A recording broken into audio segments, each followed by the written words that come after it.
Good evening or afternoon or morning, everyone. Hi, and welcome to my webinar, which is going to be all about how language teachers can improve their own language skills. My name is Lidia Machova. I am from Slovakia, and I'm really excited about hosting this webinar, which I have been planning for a very long time now, for several months. And I really can't wait to share my best know-how with you, because I feel very passionate about teachers working on their own improvement, working on their language skills. And I truly believe that teachers are actually students as well. We never cease to be students, actually. And I think it's awesome when teachers realize this and they want to keep improving not only their teaching skills, not only their abilities to teach, but also abilities to learn. I will also have special guests in the webinar, such as Kate, who has joined us now. But Kate, if you could please leave right now, because we still need a few, we need to go through a few slides, and I will call you into the webinar later on. But at least now you guys know that we also have some special guests that I'm going to invite to this webinar. Now, before we start, before we get to it, I would actually love to see who is watching right now, and where you guys are from, and what languages you teach, or what languages you would like to work on and improve. So please let me know in the comments below this video. I already see 23 comments before we even started, which is really amazing. I love to see people interested in the topic. We actually did not expect such a huge interest in this webinar. We expected about maybe 500 people to sign up, and I was honestly so surprised to see that more than 3,000 people signed up for this webinar. And there are so many teachers out there who really want to improve their language skills. And we posted in several Facebook groups, and it was amazing to watch all the comments, all the reactions of all of you guys, like, yeah, this is interesting, I really need this, I really want to hear what tips Lidia has. So I'm really excited that you guys could join us. And I know that for many of you, this is not the best timing. We were trying to find some time that would be good for most people, but as you know, with the time zones all around the world, it's not possible to find time to suit everyone. So if you are watching this live and you had to, I don't know, get up for it or stay up late or something, I really appreciate you coming here. So please let me know who is watching. I'm going to be watching the comments live now and then, and it will even pay off to keep commenting, because at the end of this webinar, I'm going to draw one lucky winner from among one of the comments that you guys will be posting, and you're going to win a very special course worth 835 euros. So it really is worthwhile being active in this webinar. Let me see. I want to see the newest comments first. So Lenka is watching from the Czech Republic, and Olga from Russia, and Gordon from Bosnia and Herzegovina. Oh my God, Giedre from Lithuania, Mia from Slovakia. It's so amazing to have you guys all here from all over the world. Tatiana from Belarus. I cannot even read these words, probably Greek. From Azerbaijan, Baku. Okay, then the letters, I don't know. I'm not sure about that. But hi, everyone. Lubka from Slovakia, teaching German, and Natalie, based in Paris. This is amazing, guys. I love to see you all here. Hi, everyone. And even if you joined us a little bit later, it will be great to see you. I see a lot of comments on YouTube as well. Please make sure you write the comments not in the YouTube chat if you are watching this on YouTube Live, but please use the link that we sent to you using the email that we send, that you receive a few notifications, like we're starting in 2 hours and in 10 hours. So that's the link that you should click on, and then you will see my website, languagementoring.com, and below this there is a chat that you can use. All you need to do is be logged into your Facebook account, which I believe almost anyone has these days, and be logged in another window. But then if you logged into that Facebook account, then please turn it off, because I think it will be much better for you if you spend this time only concentrating on the webinar and not being distracted by all the Facebook messages. I mean, we never really stop being distracted in there, right? I see Andrea Kolarikova from Piešťany. It is nice to see you, Andrejka.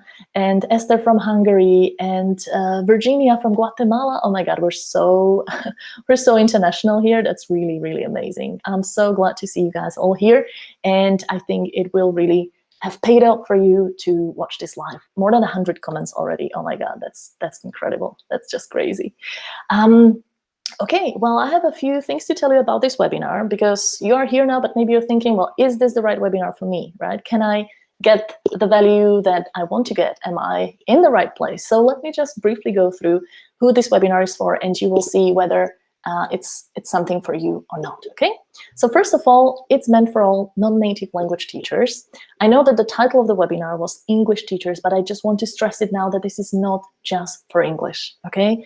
It's just difficult to talk about language teachers who want to improve the language that they're teaching. It's just too long, you know, and that's why I chose English, and I usually mention it in the description of the webinar that it doesn't matter if you teach French or German or Russian or whatever language, you are in the right place if you feel that your language skills have gotten a bit rusty. And I believe this is a very natural thing that anyone who's been teaching for several years naturally feels, right? We used to be very high level with the language when we started teaching, and then, you know, we've been teaching beginner classes for most of the time. You just don't get to really use the language in full. And so if you feel it's a bit rusty, that's perfectly normal, and you are definitely in the right place to change that. Maybe some of you feel a bit hesitant to teach advanced students. I know that this is a common thing with teachers, and I want to say it openly. Let's not be ashamed of that, okay? I know that if you haven't spoken in the language for a longer time with native speakers, if you don't really have friends who are native speakers, then suddenly you're asked to teach really advanced students and you hesitate about it, and I absolutely get it. Maybe you used to love learning languages and now the love is somehow gone. I mean, teaching is a wonderful passion, it's a wonderful job, wonderful occupation, it's a calling, but it can also get a bit dreary, right? And maybe the love for the language that you used to have is not there anymore. Maybe you would like to improve your active vocabulary and you feel that you understand perfectly, you can watch any series, movie, whatever, but when you're asked to speak, it's not what it used to be. And again, this is perfectly understandable, and I'm going to give you a few tips. You can change it surprisingly fast. Maybe you are too busy throughout the year and you would actually like to improve and work on your improvement, but you just don't have the time, right? And I've been a teacher, I was a teacher for 10 years, and I know how busy teachers are, so I absolutely understand that. But again, I have a few special tips for you if you are a busy teacher and you still want to work on your improvement. And maybe some of you would love to have more autonomous students who don't just wait, you know, teacher, teach me, I'm in the class, whatever you give me, I'm going to do. But like students who actually want to do something on top of that, not just the compulsory homework, but, you know, want to be interested in the language. And we can change that too. And now I mentioned it's for teachers, but not only for teachers, okay? It's for advanced learners of any language, really, who want to get back in touch with a language that they used to speak quite well, but, you know, is not what it used to be. So basically, this is not a good webinar for complete beginners. If you're thinking about starting to learn a language from scratch, this might not be the best webinar for you. I have other webinars for that, so you might want to stay watching just for, you know, being curious. But this will be aimed at people who are you know, intermediate, upper intermediate, or advanced, and want to get back to their active vocabulary. If you want to make the most of this webinar, then I suggest 3 things.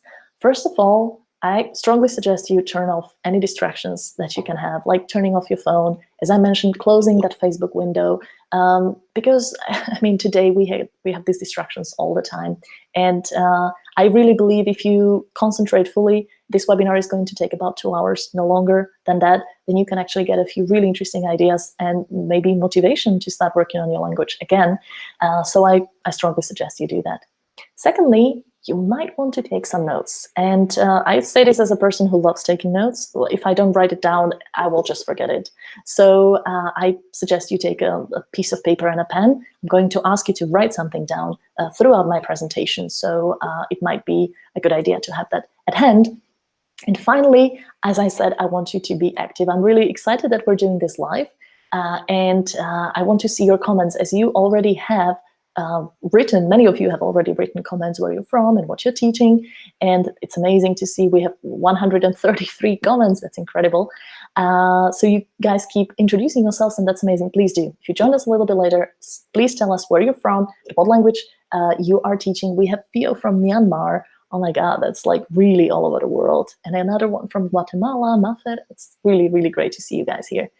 And yeah, so as I said, it will really pay off to at least one of you to stay active in the webinar, because you can win a really interesting course. So that's it.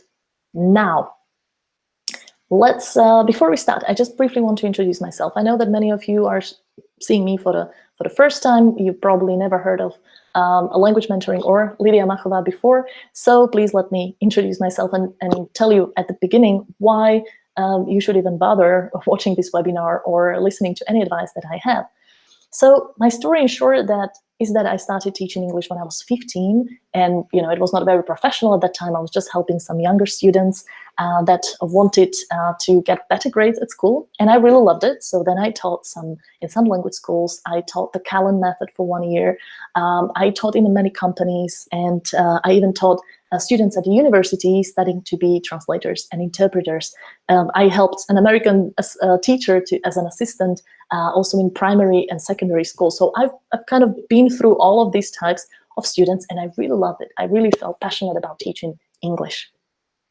Also, I studied to become an interpreter, and this was my dream job, which I made come true. I studied for 5 years at a university in Slovakia to become a conference interpreter, and I was very lucky to work with some really amazing people. You might recognize Tony Robbins. Some of you is a really well-known speaker, or Brian Tracy, author of many, actually dozens of books on self-development.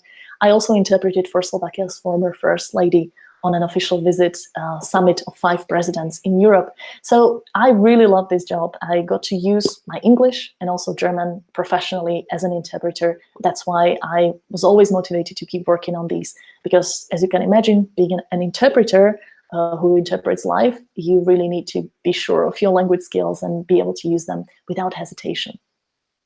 Now, languages have always been part of my life. I mean, Slovak and Czech, these are the flags of Slovak and Czech, were my mother tongues. I kind of grew up with them. I didn't have to do anything to learn them.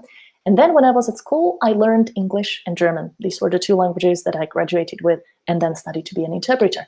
But then I actually fell in love with languages. And while I was studying English and German, I learned Spanish by myself. And I added Polish 2 years later, and I got both of them to a very high level, definitely a C1, possibly a C2 when I was at my best. And I just use these languages a lot when I travel. During my PhD studies, because then I continued in translation studies, I added French and Esperanto as 2 other languages that I got to a fluent level, and I took a 2-year course in the Slovak Sign Language as well. And finally, in my late 20s, I learned Russian and Swahili. So these are the 9 languages that I've spent some time working on. I speak 7 of them fluently. That's all besides Swahili and the Slovak Sign Language. And they have just been part of my life forever. It's been 19 years that I've been learning languages. I love it. I guess I'll never stop. It's just something that I love doing. And I've come up with quite a few interesting ideas about language learning due to this experience. Now, as I said, I was a very passionate language teacher, but now I had this question, is like, why aren't my students learning as fast as I was? How was it possible? I was such a passionate teacher. I was doing my best to help my students, and yet they were not progressing as fast. I was learning a new language every 2 years, and it seemed kind of easy. I mean, it was a lot of work. Obviously, I spent a lot of time with it, but it wasn't impossible. My students were not achieving this result. So I was asking myself this question, and of course, a lot of people who knew that I was learning other languages would always say, "Oh, come on, Lidia, you are so talented. It's obviously that is the only reason. You are very talented, and your students are just normal people. So that's the reason why you can learn many languages easily, and they can't." And I thought that for some time, but then everything changed when I discovered the polyglot community. Believe it or not, guys, there are events all over the world where hundreds of people like me meet up and they chat in all possible languages. And all these people in the picture speak on average 6 languages, and they just learn them as a hobby for fun. And I was just so excited to see hundreds of people like me. And I'm not the only one, you know, I'm not the weird one. I'm not the talented one. It's not about the talent, really. These people are doing something differently. And so I started to get to know these guys. And you might recognize some of the famous polyglots in these pictures. Richard Simcott in the top corner here has learned more than 50 languages, speaks about 20 or 30 of them pretty well, pretty fluently. He's a good friend of mine, and I've tested him in all the languages that I speak, but you know, I couldn't possibly cope with, couldn't possibly compete with him. I'm sure many of you know Benny Lewis from Fluent in 3 Months, or Luca Lampariello, or Steve Kaufman, or Ollie Richards. All of these guys are not guys with some magical talent, and I understood it once I got to know them in person. They're people just like me who have done something differently. And this was my biggest question. What is it that polyglots do differently? I will get to that actually in a while. Right now, I just want to finish my story with languages. Basically, I love the polyglot community so much that I decided to organize one of the world's biggest polyglot events in Slovakia. The polyglot gathering was happening in Slovakia for 3 years. Because Peter and me, the 2 guys in the picture in the top corner, we were the main organizers, and we brought several hundreds of polyglots in here. This year it was more than 652. So polyglots became, and the polyglottery and this whole world of languages kind of became my life. Now, once I understood what it is that polyglots do differently, and as I said, I will mention it in a second, I did an experiment with my university students. At that time, I was teaching as a PhD student. I was teaching some advanced English classes, and I gathered 100 students in one room, and I told them, look, guys, I have news for you.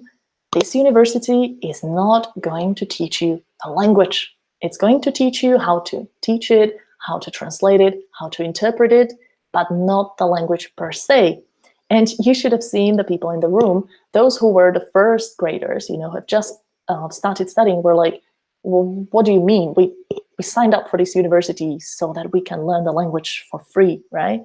And the people who were finishing their studies after 5 years were all nodding their head like, yes, yes, we haven't improved. We have, you know, something, the university has failed us. We did something wrong and our languages haven't improved.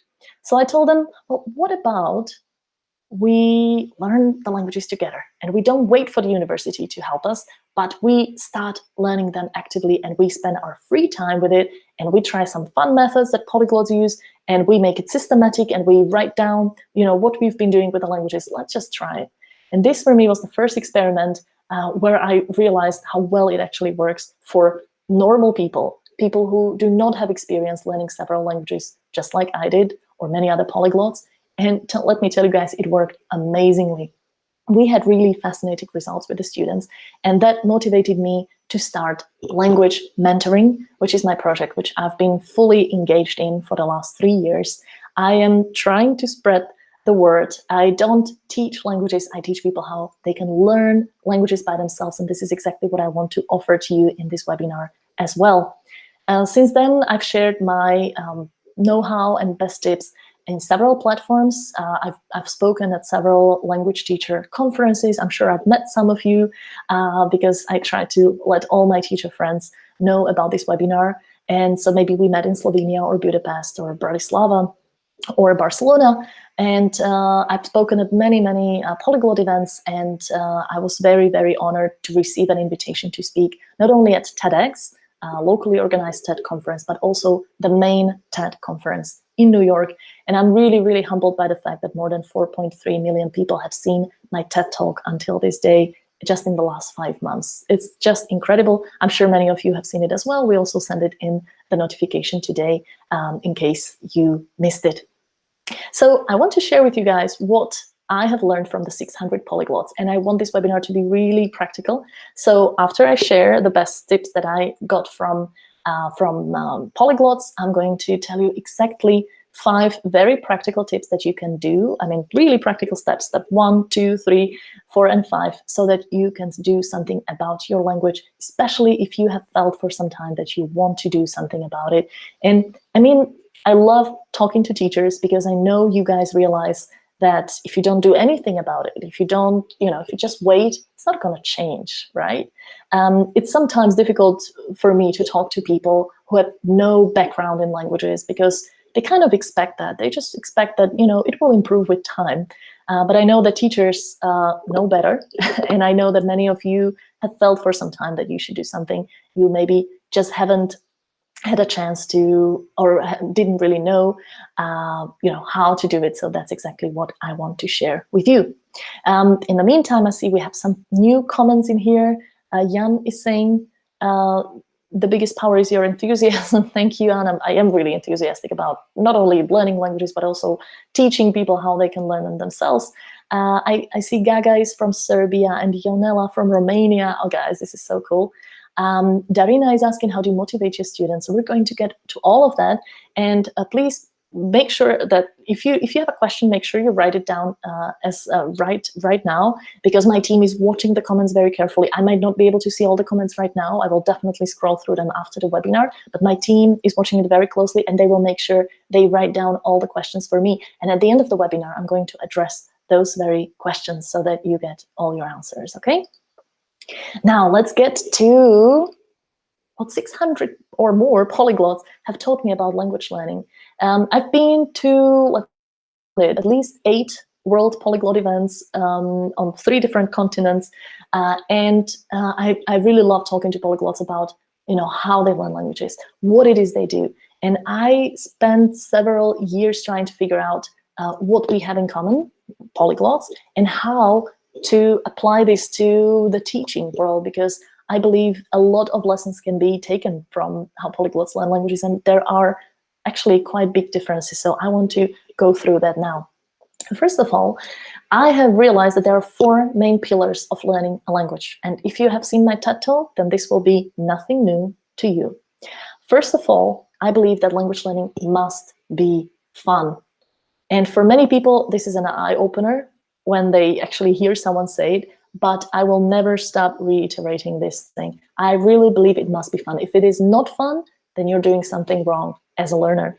And you must pick other methods, other materials. You must turn it into a fun activity. Otherwise, you're never going to do it long enough to actually get somewhere.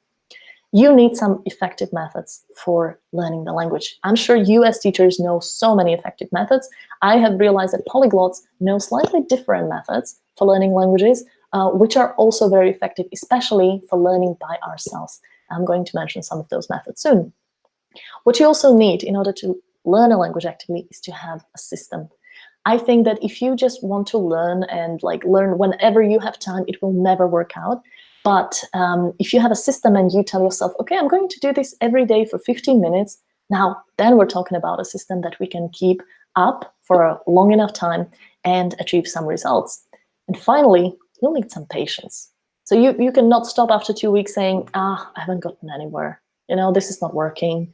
Or my, I don't know, listening comprehension is not perfect yet. You need some patience. I mean, language learning does take time. Let's be honest about it. I'm saying this as a person who's learned 9 languages, 7 of those fluently, and it usually takes me about 2 years to learn a language, whereas I spend about an hour with a language a day. So I know it takes time, it takes energy, but if you make it fun, and if you use effective methods, then it's not that bad. It's not like, you need to spend so much time doing something you don't like. The second thing I've found from polyglots is the difference between the school approach and the polyglot approach to learning languages. And I believe this will be very interesting for many of you guys who probably have felt something like this in your teaching career. Maybe you haven't been able to name it or to describe it, but it might be actually something that you have felt before. So let me explain this to you. I have a metaphor. I love metaphors. So let's imagine that if you want to learn a language, it's like taking a piece of paper and coloring it blue. Let's imagine that the white paper means that you don't know anything in the language, you don't know any words, any grammar, you don't understand a word.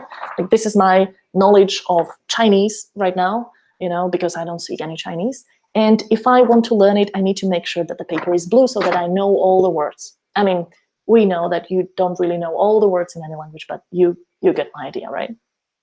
Well, the school approach to learning languages is that you take the paper and you cut it into regular squares, and then you take a pen and you start coloring one of the squares.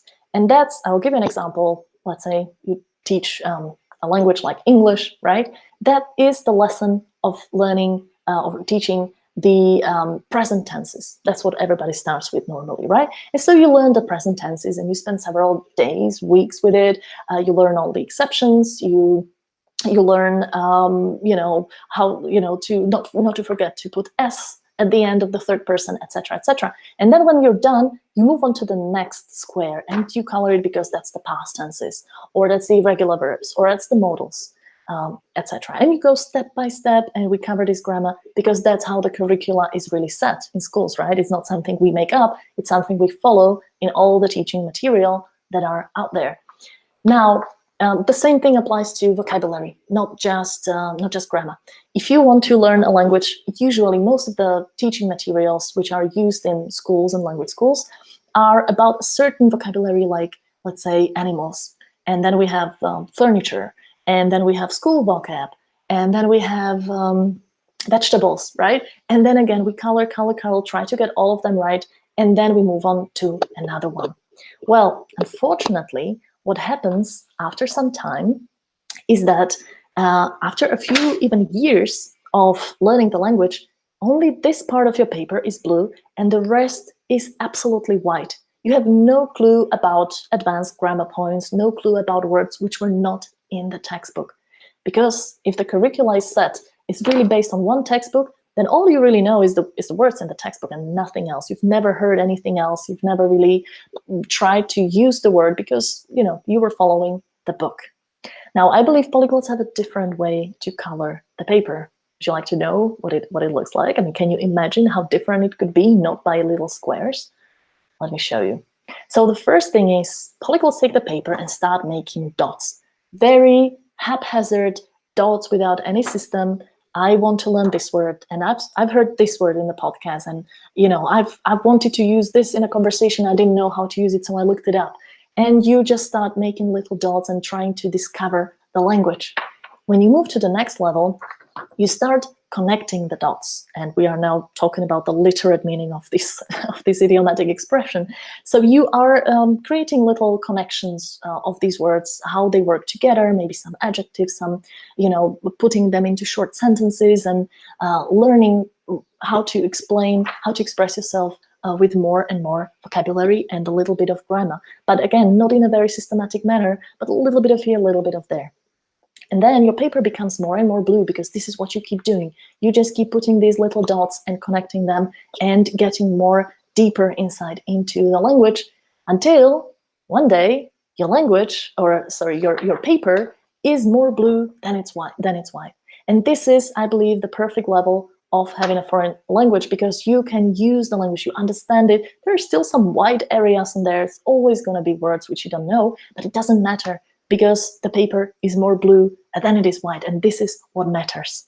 But if you, just a second, if you compare it, here we are. If you compare the two ways of learning, the school method based on one textbook, which follows a very strict curriculum, and the student doesn't really get in touch with anything else, and the natural learning, there is a huge difference. Because when this person with the school method wants to use the language out there, after 2 or 3 years following language courses and being even a good student, having done all the homework, being a good student, they cannot really use the language because they have no clue of these things out there. And if it wasn't in the textbook, they have no clue how to say it. Whereas what I've noticed with polyglots, people who learn one language after another seemingly easily, is that they have a clue about many things. They might not be perfect in them, but they are constantly working on deepening that knowledge by being interested, curious, by having fun with the language. And this for me was a revolutionary finding. And once I realized it, I said, okay, I really, really need to share these things with other people. I need to help students do the same things and work on their language in this way, in a curious way, and discovering the language and not just following a book, not learning the vocabulary that the book introduces to you because it's this lesson, but you want to learn how to say a name for an exotic vegetable, which would never be in the textbook, but it just happens to be, let's say, a dragon fruit or something, my favorite fruit. If you want to know it, maybe it's going to be one of the first words you learn, but it's going to be your language. I understood this when I was helping Steve Kaufman, a very well-known polyglot, the older gentleman you saw in one of the pictures, learn Slovak. He was learning Slovak because he wanted to come to the polyglot gathering to Slovakia, and so he was learning Slovak for 2 weeks. And he asked me if we could have a conversation. I was like, yeah, absolutely, sure. So we started with a conversation, and he just wanted to speak in Slovak. Now, I must mention that this was not his first Slavic language. Steve has learned about 15 languages, so obviously he had basis in Slavic languages, but still he just spent 2 weeks working with Slovak. And I remember the lesson because the first thing I asked him is, Steve, where are you from? And Steve was like, sorry, I don't understand. So I was like, okay, maybe that was too fast. I was speaking in Slovak, okay? I said, Steve, odkiaľ si, meaning where are you from? And Steve was like, nerozumiem, I don't understand. And so we moved on to something else. And I was thinking, yeah, well, probably he's really, really basic with Slovak, and let's see, how we can have a conversation at all.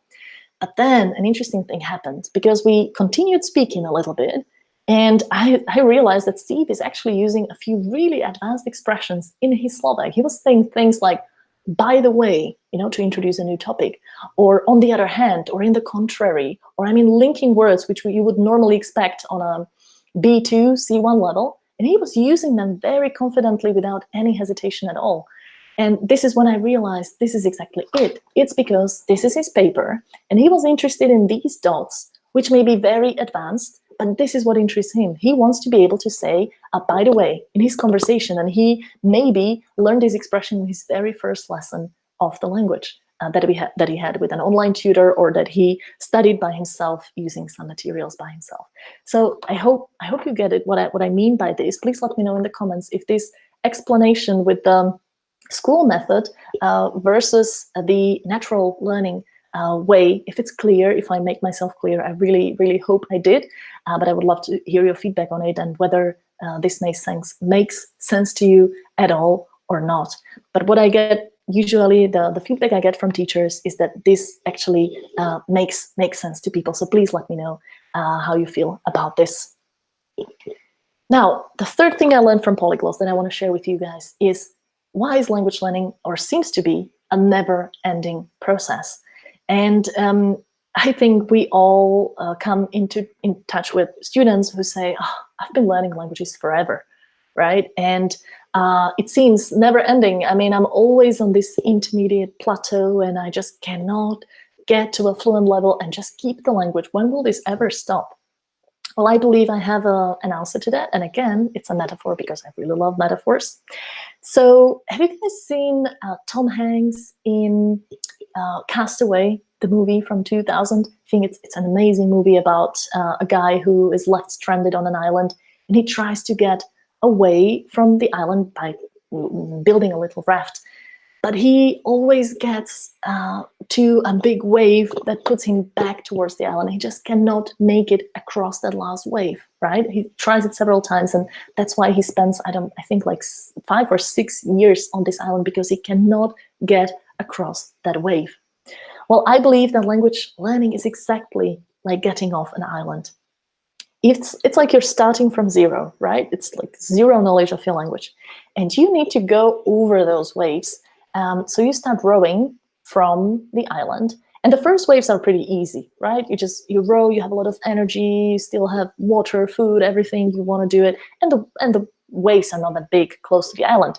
But then you get to the slightly bigger waves over here, which are a little bit more difficult, and then you need to get across that last wave. But as you see, the waves are not infinite across the island. There is a certain line, wave line, and I believe that if you get across that line, then you're good to go. You don't need to learn that language forever, and you can keep an advanced level of the language with, here and there reading something and speaking and listening, but you don't need to keep actively learning. And this is exactly how I've been able to learn so many languages and keep them on a fluent level, because I always row with full force to get to that really confident level of a good B2, where I know I can say anything I want, I can watch movies, I can read books, and once I get there, I know I will not get back to the island.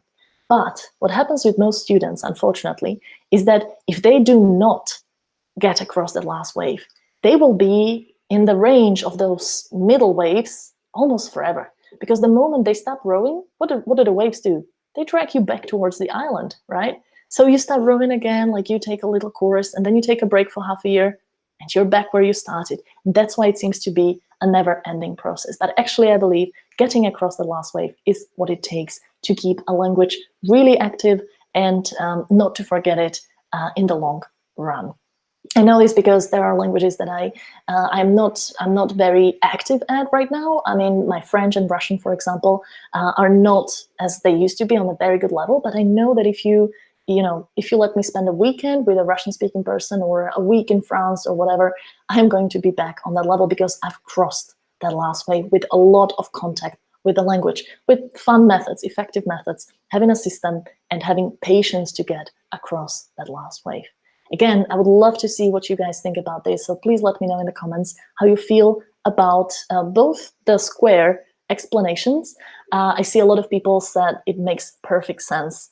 One of you says the explanation was just perfect. I'm writing it down to motivate my students. Thank you. Well, thank you very much for the comment. I appreciate this. And I hope you tell your students that, and maybe tell them the island metaphor as well, because I think that it can be really daunting for so many students if they've been learning the language for 10, 15 years, and it's like they're always intermediate and they always get rusty if they don't use the language for a few months.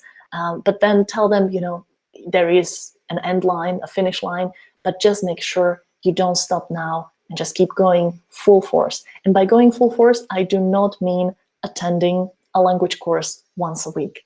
I believe this is the worst thing that has been told to language learners in the whole world, that's enough. You can just sign up for a course and the teacher will be there to teach you. I really don't believe it works like that. I think no one has ever learned a language just by attending a language course once a week. And actually, when you think about it, when you think of your most active students who are really good, who are much better than anyone else in the class, because I know you always have those people in your classroom, ask them exactly what they've been doing with the language outside of the classroom. Maybe at the beginning, you will get answers like, I don't know, not really, like, it's just the classes. And then you go like, well, what about watching series or movies or something? And they will probably go like, well, yeah, I watch them in English or Spanish or whatever language they're learning. And what about computer games? Like, yeah, well, I've played a lot of computer games, and this is it. This is the contact with the language that we want them to have. And that's the key to learning the language. And the amazing thing is, if you talk to polyglots, that's exactly what you get. You find out that this is exactly how they learn languages. They find really fun ways to work with the language, and it's not it's not something that they have to do. They choose it because they love it. So that's basically what I have learned from meeting polyglots. And now I want to get to those promised 5 steps. I believe they are surprisingly simple, and they can really significantly improve your language over the summer. Let me just check the comments to see. Okay, let me see about your reaction to the methods. I see my team has summed up some of the comments. So Maria Teresa, what a nice idea, very clear explanation. Thanks. Well, thank you, Maria. Olga says, yes, it's quite clear. It really makes sense. Lubka Peshkova, Zuzka, it makes sense. It makes sense. Oh, that's awesome, guys. I'm really glad that you like this explanation. It's taken me several years to work out these metaphors, but I really believe this is the summary of the difference between the polyglot way and the classical school situation. Irene says, amazing, I've never heard about natural one before. Thank you. That's exactly it. I've realized that this is not something, this is not something the teachers would learn in their university studies or their courses. I have noticed actually by going to all these polyglot and teacher conferences that many teachers actually are not really interested in polyglots, or they don't really know much about the world of polyglots, and they always think, well, those are the talented ones, right? I mean, those are people who are learning their 10th language, for God's sake. But actually, this is exactly my message that I want to share with you guys. It's not that difference. And there can be many things that can be taken both from the polyglot world to the teaching world and vice versa.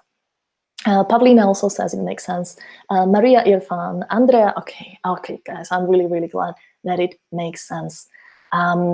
Julia says, the paper metaphor made so much sense, I even drew it on my notebook so I remember it. That's a cool way to take notes, right? I love that. Okay, let's get to those 5 surprisingly simple steps that can really help you significantly improve your language over the summer.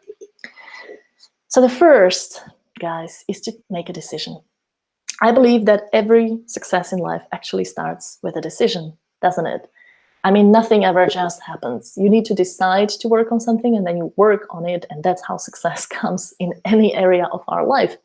So I strongly suggest that if you are watching this webinar and if you got interested in the title of the webinar, which is about how teachers can grow their language skills, you most probably are interested to improve your language skills. So how about making that decision now that you are going to do it in the near future? And by near future, I mean this very summer, and not sometimes in the future, but like this summer starting the 1st of July. The reason why I'm doing this webinar now is, I've been waiting for this webinar for several months, because I realized that if I talk to teachers while they are correcting their, end term papers, no one's going to listen to me, and then you will all probably watch it with interest and then say like, yes, I wish I had time to work on my English or German or whatever language I teach, but I have this load of essays to correct and I just can't, and I understand that.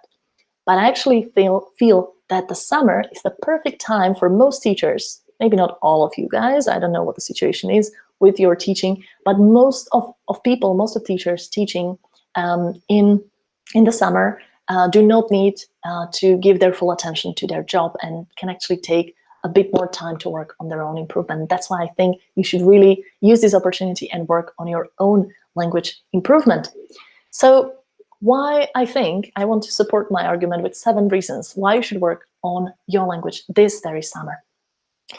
I think that this is a natural feeling of many teachers when they need to go in front of their class, and maybe, there is a bilingual student in the classroom and they're really good at the language that you're teaching, and that kid hears all your mistakes and you feel ashamed, right? Or maybe you don't even have bilingual students in the class, but there are the students there who watch YouTube and Netflix and they are just somehow fluent in the language. And that they might make fun of your pronunciation because, well, you learned it the traditional way at school. You didn't have those possibilities to spend online with the language, and you just don't feel good about your own language skills. I want you to feel like this. I want you to go in front of your class and be absolutely sure that you are at your best level with your language. I want you to feel good and secure and not hesitate to step in front of your class and to really know that you're good enough. You're good enough to teach, and you can teach any level, and you will still be working on improving your language level, but you are happy with the level that you have right now. And I know that the current situation with most language teachers, I would dare say, is that we are not so happy about the level of the language that we have. We maybe were happy in the past. We used to be quite happy with it, but not now, because years of teaching experience, not enough time for our own improvement, we somehow lost it. Well, I know that I'm kind of preaching to the choir here, but I really need to say it out loud. It is the only way to improve, to get from the sad person into the happy person, the happy teacher situation, by starting to work on it, right? This is exactly what I told my university students when I was doing the experiment with 100 students. I told them it's not gonna get better just by time. I mean, you guys can wait 5 years at this university and learn all about teaching experience, but it's just not gonna change just like that.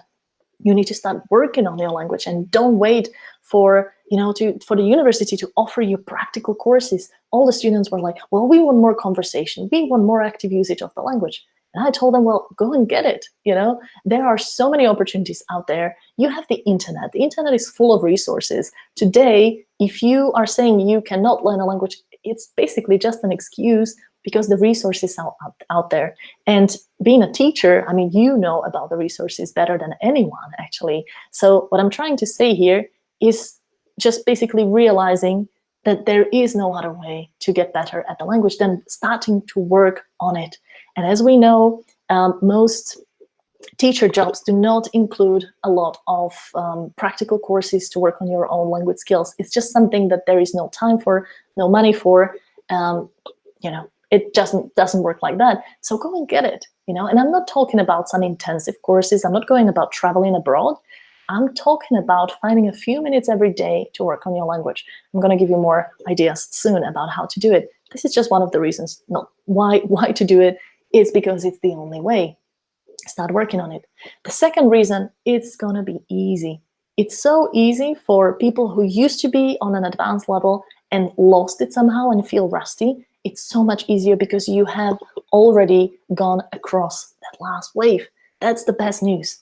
And even if you haven't, if you feel that, maybe you're intermediate in your language and you teach beginners, that's perfectly fine. But it's not going to take you so long. You're not on the island. You're not a complete beginner. You are not starting the long journey of language learning. You just need to get across those last waves. So it's not going to be so difficult. I'm always happy to see how amazingly people can improve within just 1 or 2 months of working on their language. Half an hour to 45 minutes to maybe 60 minutes a day. It can do miracles. The third reason is it'll be fun. I mean, do you remember, guys, those old times when you loved to learn the language that you teach today? Maybe it will take you a few moments, to remind yourself of that. But I'm actually pretty sure that if you are a language teacher, you used to love this language very much. And you probably loved reading books in it and watching some movies and even learning vocabulary, maybe learning even grammar. Teachers are one of the rare people in the world who actually love grammar, right? So it can be fun. And once you put a little bit of system into it and use materials that you love, reading about stuff that you're interested in, it's amazing to learn a language. Let's face it, it's really cool. I mean, why don't people get it, right? I believe that the summer is really the best time. As I said, this might not apply to all of you out there. So if you are watching us from Australia and you are thinking, well, right now we're starting the most active period in the teaching, well then, okay, I get it. But most of the people from you guys who mentioned that you're watching from Bosnia and Herzegovina and Russia, and I mean, all of Europe, definitely, the summer is the best time to learn a language because teachers usually have less time. The thing with time is that you cannot have or not have it. It's not something you have. It's something that you create. If you find something a priority, if you find it important enough in your life, you will find time for it. It just works like this with anything you want to change. If you decide that language improvement is something of a priority, maybe you will wake up 20 minutes earlier because it is important, more important than snoozing the alarm clock 2 or 3 times as I normally do.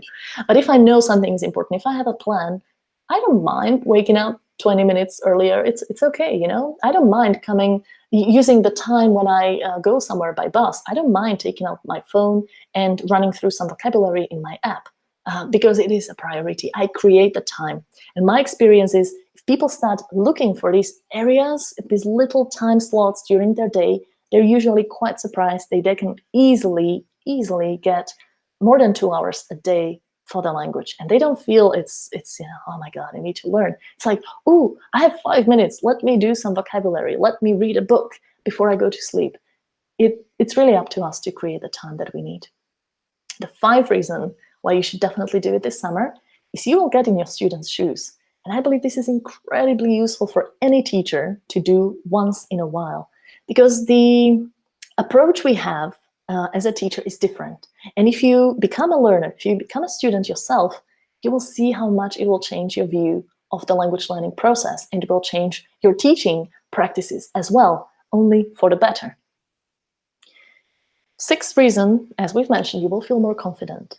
I mean, I guarantee you, if you spend 2 months working on your language, let's say 1 hour a day, I think that's really the optimum time, or anything more even, you will feel so much more confident in your language at the end of the summer that you will not even believe it.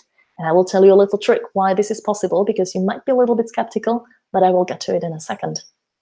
And the final reason is that I believe if you start working on this step by step, you will feel so much motivation for other areas in your life to grow and learn and, you know, be active, dynamic, that it will start a whole new process of transformation, and you will be as happy as this little puppy, you know, to run and to do something active and to learn a language. Because let's face it, it is cool to learn a language, and it's amazing to learn anything, isn't it?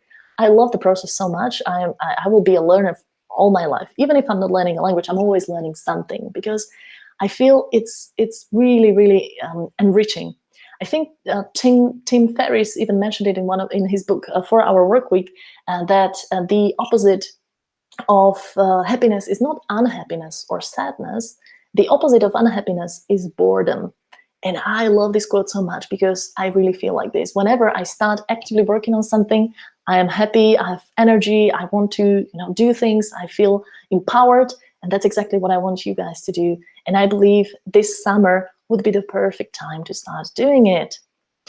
I have a wonderful quote by Theodore Roosevelt, who said, "In any moment of decision, the best thing you can do is the right thing, the next best thing is the wrong thing, and the worst thing you can do is nothing." And that is exactly why I believe it's so important to make a decision at a certain time when you feel the little pat on the shoulder. And you know, I'm not saying anything super new here. I'm basically saying if you want to improve your language, you need to start working on it. That's not rocket science, right? And it's not, you know, something I made up. Basically, just stating the obvious here. But I know from experience that many people need the virtual tap on the shoulder to say like, "Hey, you learn now." And if you have missed it in your life in the past, then let this webinar, or, you know, me, be the patter on the shoulder who will convince you to start working on it, and just to give you a few ideas what you can do, and you know, give you some motivation to start doing it. Because as I said, I get it. In the busy life of a teacher, there is no tap on the shoulder. No one tells us like, "Hey, what about your English? Improve it." It's like, well, so much work to do, you know, so many things to do. So I don't have time to work on my English, and later. But that later never really comes. I mean, we are living in a busy time. So let's face it, let's just find these little pieces of time during our days, especially in the summer when we have less work, and let's improve the language. So hopefully you have made a decision now. And I really, really honestly hope, guys, I mean, 3,000 people have signed up for this. If I manage to convince just 10% of you, if even 300 people of you guys watching right now make the decision, then I will feel really happy about this mission. And if you have made a decision right now, why not tell us about it in the comments? What a great commitment that would be, right? Make it publicly known. I mean, this is not something that, you know, people will see on your Facebook profile. We will see it on the page, but it will be there. You know, you will have stated that you are going to improve your language in one way or another. I'm going to give you a few more practical tips in a second, but I just want you to really make the decision now, because if you just let this kind of, you know, go around you and say like, well, that's interesting. I mean, yeah, it would be nice to, you know, one day, I think I will, and it's not going to change ever. You will never find this time, and this time just will not come. So why not make it right now? So that's the first step you need to take. Make a decision.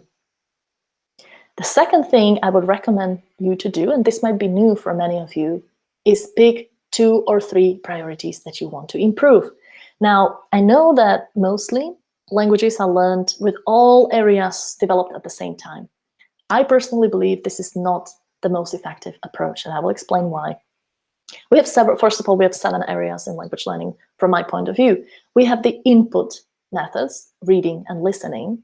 We have the output methods, speaking and writing, or I shouldn't be speaking about methods, but you know, the areas of language acquisition that we should work on, speaking and writing. These are the 4 main skills that we are trying to help our students with all the time, right? And we have grammar, which somehow goes through all of these because we need to understand the structure of the language. We have pronunciation, which is usually more relevant at the beginning, but if you are at an advanced level and you still feel you are not completely happy with your pronunciation, you can start changing that, and it will be a slower process, but it's possible. And finally, we have vocabulary, which goes through all of these. I mean, vocabulary, that's the building stones of the language, right? We always need to work with our vocabulary on whatever level. Now, what I suggest people to do is to pick only 2 or 3 of these priorities at one time and start working on them rather than trying to improve all of them at the same time. The reason is very simple. I believe that the best thing that can motivate a language learner is seeing their own success. Nothing will ever motivate a person more than seeing that they have improved something in a short period of time. And by short, I mean a month or 2. The results in your language learning must be visible in a month or 2. Otherwise, you will feel like you are on this never-ending ocean and you will be rowing forever, right? And that's why, if you only have a month or 2 that you want to work on your language, why not concentrate all your attention and the free time on 1, 2, or 3 priorities, ideally 3, and work with the language with that. That means if you want to improve your listening, you will start to massively listen to a lot of input. I can assure you that within a month, you will have noticed a great difference in your listening ability, listening comprehension. Because if you do a little bit of this, a little bit of writing, a little bit of grammar, a little bit of pronunciation, then you don't really feel the progress. You are progressing, but you don't feel it. And I believe if this subjective way of feeling our own progress is not there, if we don't really feel it, then it's really hard to keep motivating ourselves. And this is actually one of the secrets of polyglots. They just start learning avidly. They start listening massively. They will do 6 hours a day sometimes. And that's how they can learn a language within, half a year. Because if you give 6 hours of the language a day, then that's the results you're going to get. It's actually quite natural, right? So that's why I always suggest to my students to pick 2 or 3 areas that they will concentrate on and do nothing with the other areas. That means if I decide to work on my listening, speaking, or grammar, I will not deal with pronunciation, reading, and vocabulary. I may do some of the things here and there, but it will be not part of my learning plan. Now, guys, I told you I'm going to ask you to write something down. So give it a minute now to think about the 3 priorities that you would pick if you had to, if you wanted to work on your language in the summer. Don't think too much about it. You don't need to do an analysis or anything. Just think about what are the 3 areas that you would need improving most. They can be the ones where you feel you are the weakest, the ones that you have felt for a long time. You have felt frustration for a long time because you should be better and you're not there yet. Or they may be something that you really enjoy doing, and maybe it's reading because you really love books. So just pick 3 priorities that you would love to improve and put it down on your paper. And when you do that, I want you first write it down on your paper, in your notes, and then also let us know in the comments, okay? And I will not wait till I see all the comments. I will actually guess. I hope you have picked the 3 priorities. Have you? I hope. I actually guess that the priorities that most of you have picked were probably speaking and possibly listening comprehension. No, sorry, vocabulary would be the second one. Vocabulary for sure. And then probably listening comprehension, understanding native speakers, or maybe grammar, some of you pronunciation, but I guess speaking and vocabulary are among the 3 priorities for most of you. Was I right? If yes or no, it doesn't matter. There is no correct answer here. Okay, you can pick whatever you want. I'm just speaking of experience, working with thousands of people, learning languages in this way. That's what they mostly choose, and it makes sense because it's the things that people need to improve most of all. They usually don't have enough speaking practice. Even after years of attending language schools and language courses, they just miss all the speaking practice that they should have. And that's why it makes sense that we lose this ability the fastest. And vocabulary, as I said, you need it on every level. It's the thing which we will never stop learning because it's the building blocks of any language. So this is the step number 2. Pick 2 or 3 priority areas that you want to improve. Ready? Hope you are. Because we're getting to step number 3. And that is picking your materials. And by that, I mean you simply need to decide what you will do for the next 2 months. And as I said, you just concentrate on 3 areas, and you will just pick 1 or 2 sources to work to improve that area. Now, let me give you a few concrete examples, okay? But before I do that, let me just go through the comments very briefly. I see a lot of you are in this challenge, so I see that Sheldon says, damn, during the summer I have no more excuses. Oh yeah, that's it. I'm hoping to get rid of some of your excuses, because that's the tap on the shoulder, right? And I see a few more questions in here, but I'll get to them later on. But I see how excited you guys are about this, and I'm really happy to see that. So we are now going to mention some very particular ways how to improve your languages. Wow, almost 300 comments. That's amazing.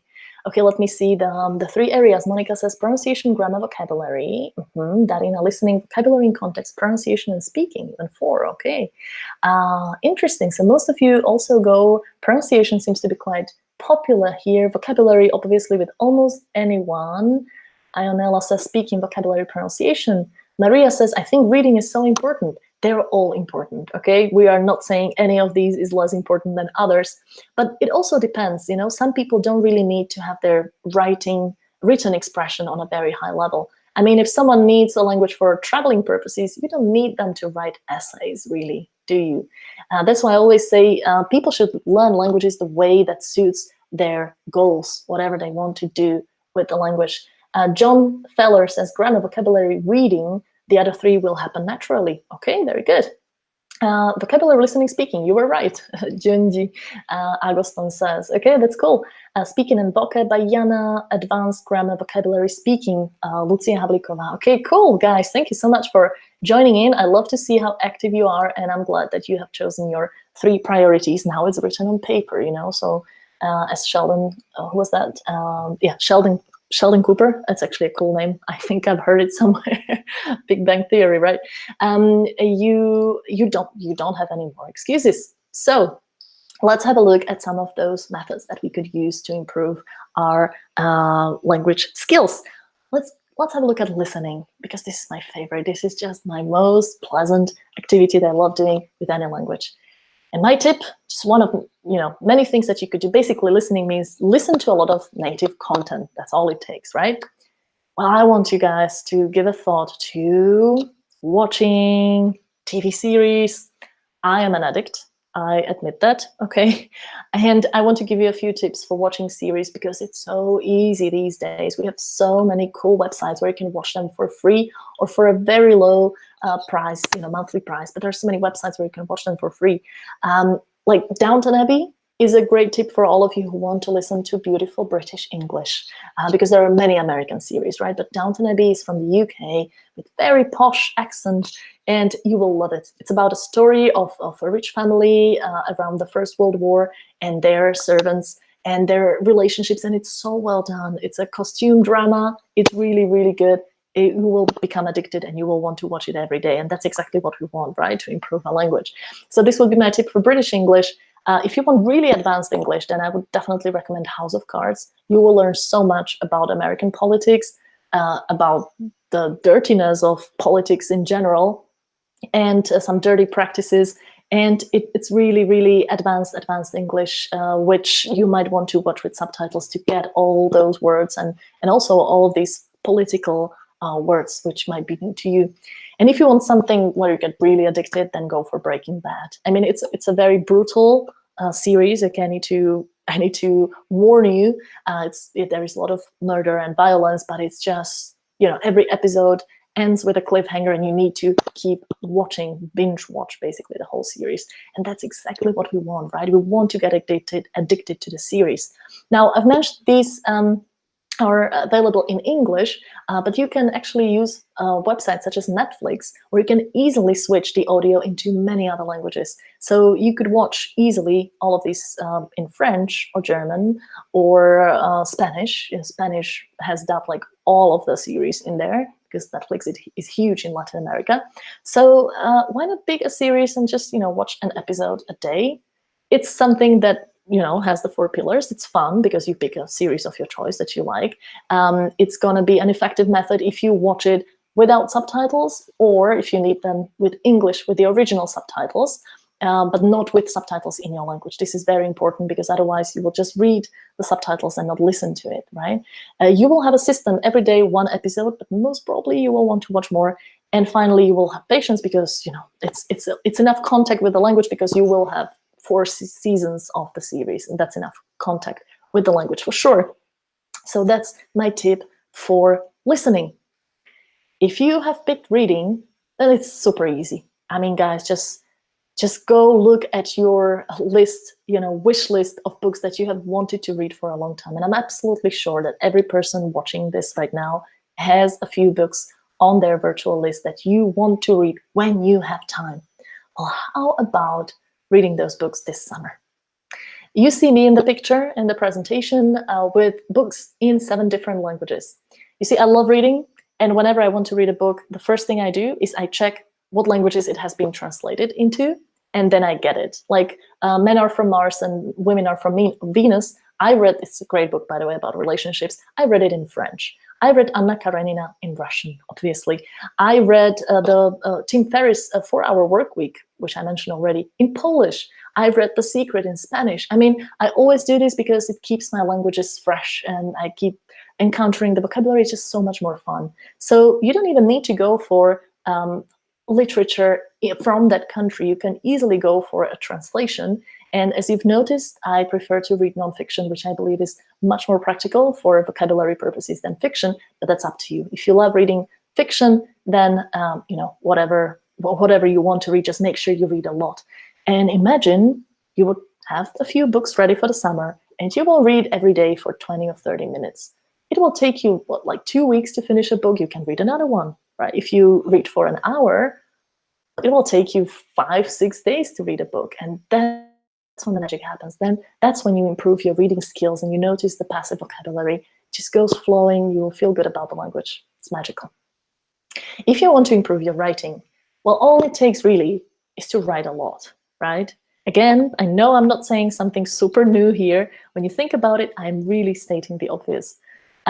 You need to start writing a lot. So why not get a beautiful notebook and decide to write 2 essays every week? And then, like, you can pick a topic, right? Maybe some of you teach preparation for FC, CAE, IELTS, whatever. Just pick a book of these tests and choose a topic that is there for your students to write an essay and write the essay. And then have someone correct it for you, have a native speaker correct it for you, and go through the feedback. You will not get any more valuable feedback than from your own writing. And you can take all your time you want to put in all the fancy linking words in there, you know, and just have your fun with it and just write a lot. You need to write a lot. There is no way around it. And your writing skills will have improved by the summer. If you want to improve your speaking, again, it's not very difficult or complicated. You need to speak a lot. The good news is you can make it very pleasant. You can find a colleague, maybe a fellow language teacher, maybe a native speaker living in your city who wants to learn your language, so you can have a language tandem, or, you know, just having a colleague who wants to practice the same language and start meeting regularly for a nice glass of wine, you know, or just have online sessions. Maybe go to a language exchange in your city and start speaking regularly, but making sure you find the time for the speaking sessions in advance. This is so important. There is no way around it. So that's actually all it takes, right? And I promise you that once you start doing this, you will feel much more ease in speaking after a few weeks. This is something that happens all the time. We often think that, you know, oh, I should get lessons with a native speaker. Oh, I should sign up for a language course abroad, and they're really expensive, and I don't have time for that. But you don't really need that. All you need to do is make sure you speak regularly, and you can even speak to yourself. It's called self-talk, and it's one of the most popular methods with polyglots, by the way. It's all about the output, the mere volume of output that you need to give it out there, because you practice with your muscles, you know, your speech organs to produce these sounds, and you collect the ideas, and you go through the passive vocabulary, you turn it into your active one. You find the vocabulary which you're missing. It's amazing. Well, the speaking progress is amazing to watch, and it's one of the really the game-changing things for most of the students when they start speaking, because the only way to improve your speaking is to speak a lot. There is no other way around it. If you want to improve your grammar, well, you're gonna love this. As language teachers, you're gonna love this. I recommend, ta-da, using grammar books. I really feel it can be fun. And it is fun if you have a system and you decide to go through a book like this over the summer, right?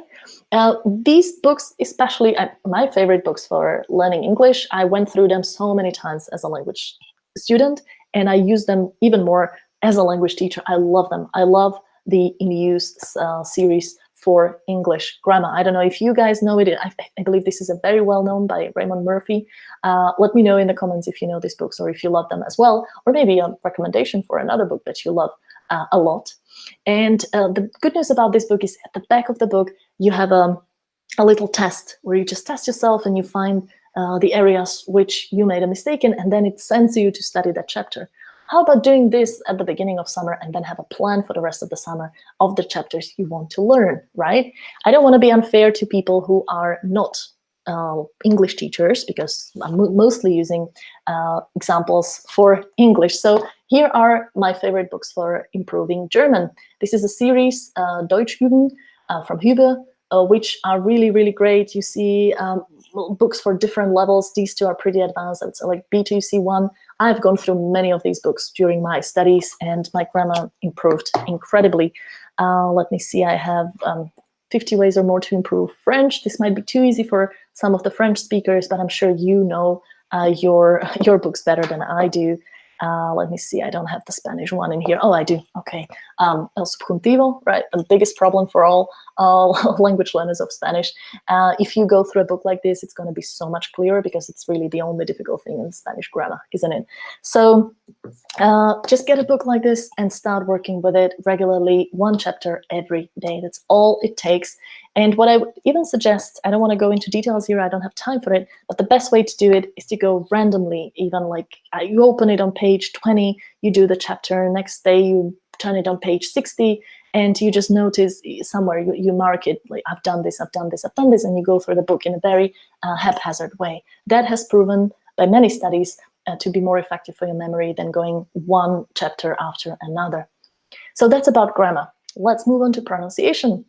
It's not that difficult to improve pronunciation either. All you need to do is practice pronouncing a lot and listen a lot attentively. So what I suggest is a technique called shadowing, where you listen to a recording and you repeat whatever you've heard 1 or 2 seconds after the speaker. It's a very difficult exercise. You do it for 5 or 10 minutes and you will feel like your brain will blow up.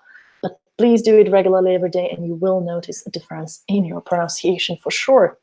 Now we get to vocabulary. Again, you as language teachers will love the tip I have for you. Again, I would suggest you use books which are meant for practicing vocabulary.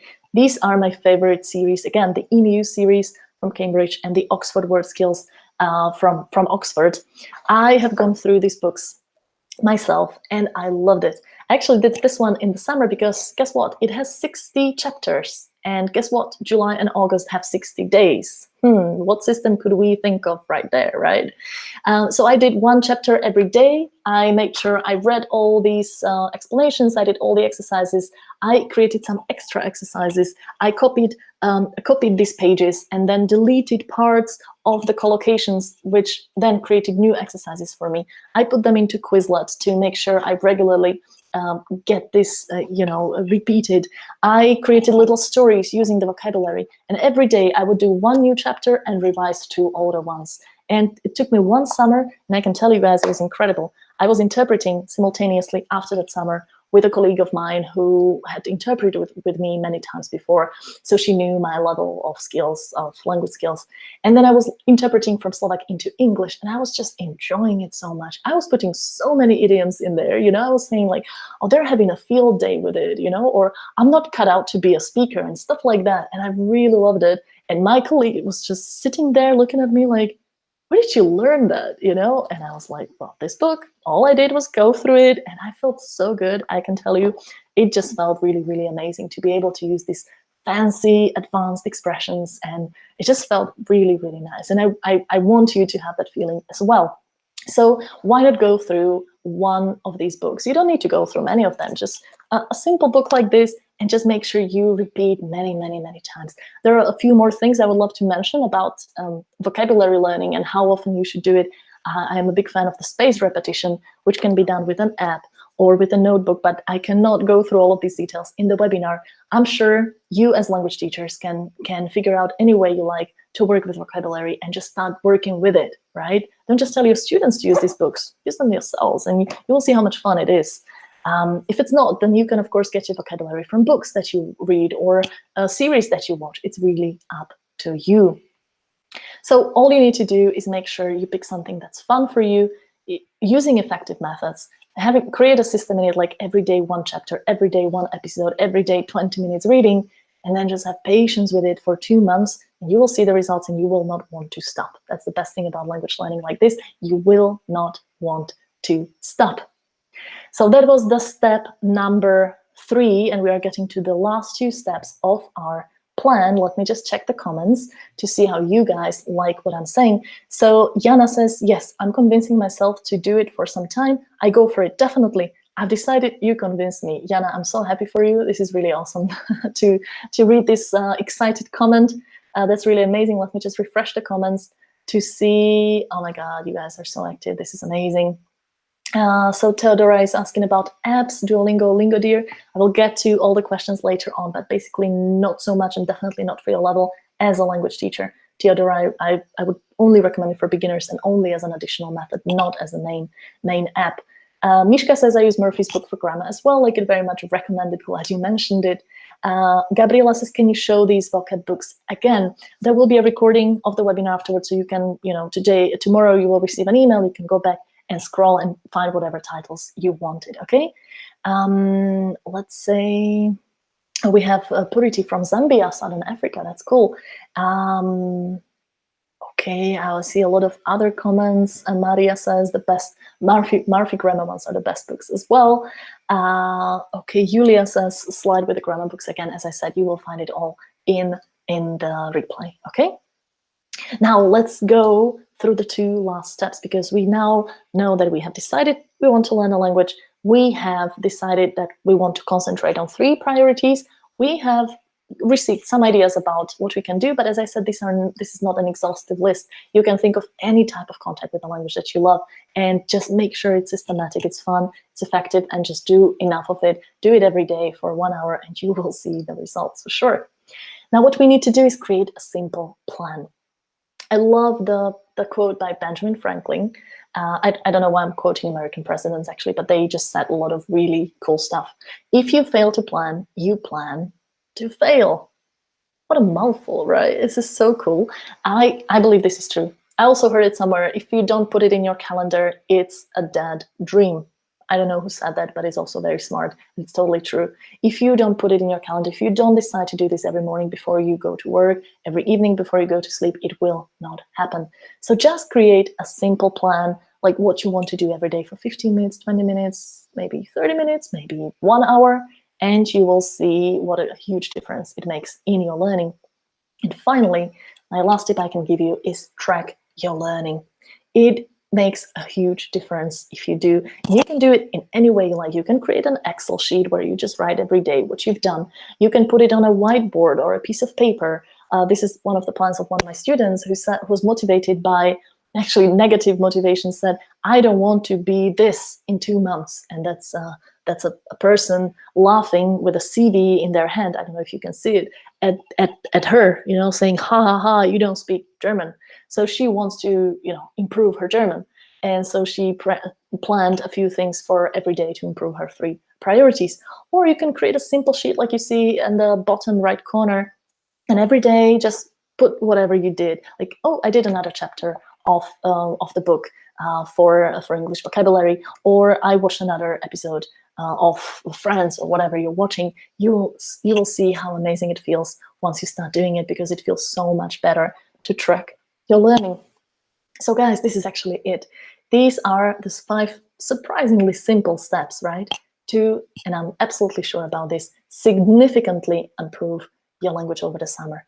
I really cannot stress, I really wish you guys would get a little glimpse of what you can do in just 2 months, so that you would believe me, because I know many of you are probably skeptical And if you don't have the experience of learning languages like this every day for 1 hour or even half an hour, you will probably find it hard to believe. But that's exactly why I want you to try it out. I mean, there's nothing to lose, right? You create your own plan, you start learning by yourself. The worst thing is it doesn't work out and you don't improve. But the thing is, if you don't do any of this, then you will definitely not improve. I mean, if you decide not to change anything, then nothing will change. Jim Rohn said it beautifully.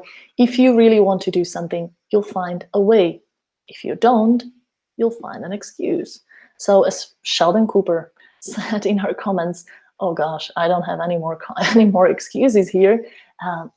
That's it, exactly. You can really decide whether you want to find a way and start working with vocabulary and speaking and listening, or you want to find an excuse. So that's basically my best advice to you guys. Again, I want to check what are the comments, what you think about all this. I see a lot of questions piling up. That's amazing. We are going to go through those questions at the end of the webinar, so definitely stay with us.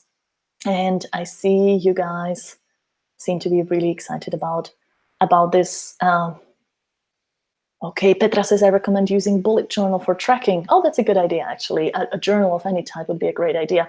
Micah says, I love the idea of learning one new chapter and revising 2 older ones. Yeah, that was something I was doing even at my high school. I don't know how I came up with the idea, but it proved to be actually very systematic. And after 7 chapters or so, I would revise all of those chapters to make it really into spaced repetition revising. Tomasz Intim, oh hi Tomasz, good to see you here. 3 areas to improve in my Spanish: linking words, vocabulary, and resources, Spanish textbook, Little Prince, and audiobook. That's amazing. I'm happy to see that you got inspired to work on your Spanish. Grushka said great books, and Yanka says, thank you for sharing the books tip with us. I feel absolutely motivated. It's amazing. So I'm happy you guys feel motivated like that. And before we end this webinar, I would briefly like to tell you something else. Briefly, for about 10 or 15 minutes, I would love to share some information with you about my new course, which I decided to open for language teachers specifically this summer. And so if you bear with me for just a little while, let me share it with you, okay? I'm going to open a very special language course for teachers called Autodidacts Academy, meant for teachers.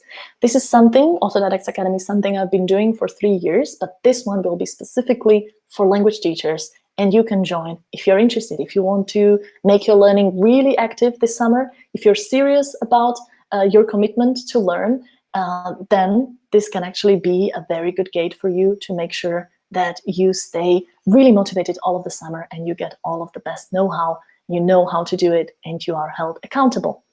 It will be a 2-month course, an online course for 30 teachers. It's all online. And people will be learning different languages. So it's not just about English, not just about German. There can be various languages, whatever you guys teach or want to improve. So everybody improves their own language whenever they want, in their own time. It's not like we have classes at 2 p.m. because it's all over the world. So it's really any time, however they want, because you will pick your own methods and create your own plan wherever you want, because you can be all over the world, really, it doesn't matter, and however much you want. So some people want to spend 15 minutes with it. Some people want to spend 2 hours with it. That's perfectly fine. Everyone will learn according to their plan. How does it work? If you join us for the summer course that I will tell you about, you will first watch the Language Master video course, which I have put together, and I'm actually quite proud of, because I've put more than 30 methods, which I have used myself in learning 9 languages, and also I know are used by polyglots a lot. It's about 5 to 7 hours of video content, depending on whether you watch all the bonuses too or just the main content. And we will go through listening, explaining all the methods that I've just mentioned, just some of them, reading through grammar, vocabulary, and I will explain all of these methods in a lot of detail so that you watch it at the beginning and you will be able to create your own plan. While you watch those videos, you will be taking notes in a worksheet, which is there available as a PDF, so you can print it out and write notes in pen, if that's something you like. I personally prefer to do that, or you can just write notes digitally. Then the second thing you do before the 2-month course starts is you will pick your priorities. You might have already done it by watching this webinar, so you know which of these areas you want to concentrate on. As I said, I really want people to pick 2 or 3, not more, and I've explained the reasons, but in the video course you will hear my explanation even in more detail. The next thing is you pick the methods which you want to use. So by listening to these 30 methods, you will decide that you want to improve your listening by watching series, or maybe some people by listening to podcasts or watching YouTube videos or whatever, TED Talks, whatever you want. Maybe you want to speak by going to live language exchanges, or you want to do it online. You want to speak to yourself. You want to speak to your colleagues. It really depends on you. You want to learn vocabulary using the Gold List method, which is about writing words in a beautiful notebook and rewriting them every 2 weeks. It's amazing, amazing method used by polyglots. I explain all of these methods in the video course. You just watch it, you pick the ones you like, and you create your plan with it. Your learning plan can be varied. You pick your priorities, and then you decide to, for example, listen to podcasts 15 minutes a day. Most probably you will want to listen more, but the plan can be 15 minutes a day. With reading, you will decide to read 2 articles in a magazine, such as The Economist, for example, a day. If you are worried about not having access to these things, I will actually explain in the video course how you can read The Economist for free, absolutely legally, using a thing called Caliber. You will decide to, let's say, with another plan, to write 2 essays a week and have them corrected. Right? Whatever you choose, you will make your plan, and you will let us in the group know so that we can hold you accountable. So if you decide to join us for the summer course, you will get a Language Master video course with a lifetime access. This video course is worth 247 euros. If you go to my website, languagementoring.com, you can buy it anytime for this price. And as I said, it includes videos about more than 30 methods, detailed worksheet, very instructional, detailed instructional videos, how to use the apps and programs that I introduced to you. Recommended resources online, which are the websites to go to find listening and reading material, and also 3 very detailed ebooks for selected methods. So whatever form you prefer to learn about these methods, you will definitely find it in the video course. Now, after the 30 people who decide to join our program have watched the Language Master video course, we can then start learning together, whereas everyone learns by themselves. And we have a community of 30 teachers in a very supportive online community. We share our best tips on Facebook, and we share our best practices. So maybe some of you will be on holiday and you will want to share how you are reading Harry Potter in the pool, or some of you will be taking notes, watching, the Russian national anthem, learning Russian, and writing down notes, or you will want to share how you're working with vocabulary. And this is not just about sharing these things, but also about asking about possible problems. The community is there to support you, and I can tell you there's nothing that supports people more than having this community of people to help you learn as well. Now, you will mark your learning into a special accountability sheet. This is something that works really, really well. We've been working hard on improving this sheet for the last 3 years, and it's so motivating. You create your plan, you let us know what and how many times a week you want to do, and then we will watch you do it every week, and we will see how well you are meeting your plans. Some weeks you will be better than your plan. Maybe some weeks you will be, you will have less contact with the language. But if we see that you are not keeping up, we will be asking like, hey, what's up? What's wrong? Where's the problem? How can we help? And this is how you can actually spend a lot more time with learning than you would think you have. So it all depends on your plan, on your priorities, and this is something that all the people in the group will see. So you will see my learning progress, and I will see yours, and that's how we keep each other accountable.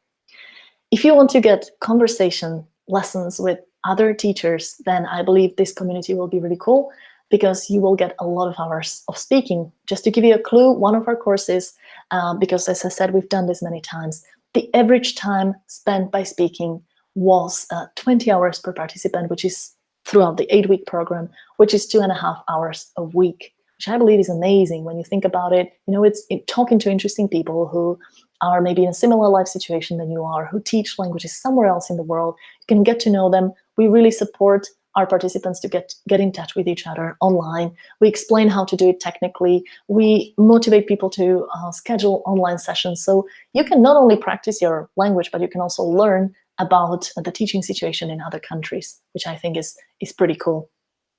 So the Autodidacts Academy for Teachers, which is on top of the Language Master video course, which stays with you for a lifetime, the Autodidacts Academy happens from 1st of July to 31st of August, so it's exactly the 2 months. This year, it's Monday to Saturday, so it's actually perfect timing.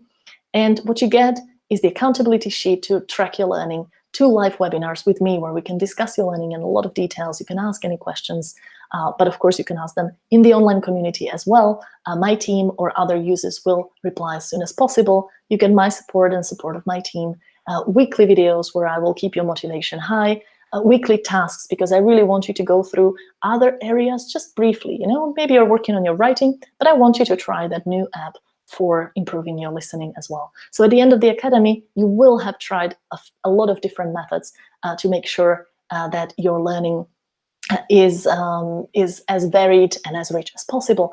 And if you complete the course successfully, you will even get a PDF certificate about the successful completion of the course. So right now, the course which I'm offering to you is worth 494 euros. But that's not it, guys, because we also have a few really cool bonuses. And I'm so happy to be telling you about this because we've waited with this webinar for a few months because we really, really wanted to do it in the summer where teachers have more time. And I'm personally really excited about the first bonus, which is an exclusive online workshop. I will be running this with those of you who decide to join us for the summer course before Thursday. So that means as soon as possible, obviously. So it will be all about applying language mentoring methods in the classroom. You see, the real reason why I'm offering this for teachers, because I've been doing this for anyone out there for three years, and more than 1,000 people have already joined our courses. But now I just want to specifically work with teachers because my real goal in this is that I want you guys to try it yourself, to see how amazing it is to improve your language skills. And then I want to start a discussion with you about how we can help our students do the same. Because I truly believe having autonomous students is amazing, you know, and it's amazing for the students, it's amazing for the teachers. So I want you to understand this and to experience this firsthand by working on your own skills first. And then when you do, in the second half of the course, we'll have a special workshop where you can share your teaching experience with the rest of us. I will share some ideas about how this could be applied to people in different classroom settings. And I'm absolutely sure that we will figure out a lot of really cool ways how this can be applied in practice. And you can go out there and spread it if you like the idea, because that's what really matters to me in the long run. So this workshop by itself, worth 147 euros, is a bonus which is added on top of the Language Master video course and the Autodidacts Academy. Now, another bonus which you will get is getting best polyglots tips. I don't want you to just listen to my know-how. I want you to listen to know-how of other polyglots as well. I've invited 5 of the world's best-known polyglots, whom you see in the picture. They have a huge following on YouTube. I'm absolutely sure that you've seen at least one video with one of these guys, probably Benny Lewis or Richard Simcoe or Luca Lampariello. And they gave their talks in Bratislava. I invited them for a special event, and I asked them, please share your best tips about learning language. What's your secret? They shared it. We have it all recorded. It's an exclusive set of talks, which is not available anywhere out there. You can only get it as a bonus inside my courses. And also, I did an interview with 5 other polyglots who are not so well known, but who are really, really good at learning languages. And I asked them how they start learning language from scratch. So this is another bonus, which is by itself worth quite a lot.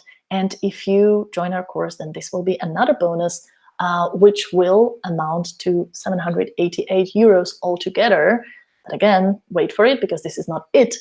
For the first 20 people who join our course, we also have a special ebook, which is all about having online conversation sessions. It's about how you can have a session with a tutor, a native speaker, as a student when you're trying to improve your language skills, but also as a teacher, because you can look at it from the other perspective. And I'm quite excited to share this because it's, again, based on my 19 years of language learning experience. So as I said, it's a special bonus for the first 20 orders, for the people who decide to go for it, who have made the decision and want to really start working on their languages actively this summer. So when we put it all together, all of these things which you get as a package if you join our online course, the overall worth of this course is 835 euros, but I don't want you to pay that price. This is not the price that you will pay if you decide to join us. The price is actually much lower, and it's 267 euros, which I honestly believe is worth much more than this, because this is an investment in our language learning. This is an investment in our professional development. So I personally believe that this is definitely a price worth paying, but of course it's up to you to decide whether you would like to improve your language skills or not. You can do it by yourself, try to experiment with some methods, or you can do it with us. Now, the most important information is, because you're probably wondering where can I join, is at languagementoring.com/teacher. You can open a new tab in your browser and fill in the application form right now, or you can do it right after the webinar, or you can, of course, reload the page where you're watching the webinar right now, and there will be a button below this video where you can find the information. Now, you may be wondering, okay, what if it doesn't work out for me? What if it's not really my cup of tea? I don't hesitate to give people a money-back guarantee, because I believe in these methods and I know they work really, really well for almost anyone. But in any case, you have a special security here. If you decide that the course is not good for you, the methods are not interesting, or it doesn't work for you for whatever reason, you don't need to give us that reason. Just write a simple email, and within 30 days of starting the academy on the 1st of July, so in all of July, you have time to go through it, decide whether it works for you or not, and you will get your money back with no questions asked, with no special fees or anything. I'm giving you my word, so you don't really need to worry whether this will be good for you or not. And why do I think the Autodidacts Academy is worth it? And I'm giving you my honest account here. I think you can finally work on your language actively for 2 months, but not only work on it as you have before, but also finding out about dozens of new methods. I know many of the methods will not be new. I mean, like watching series, that's not really new, but I will go into detail with you in the video course, and I will tell you all about watching subtitles, not watching subtitles, how you can all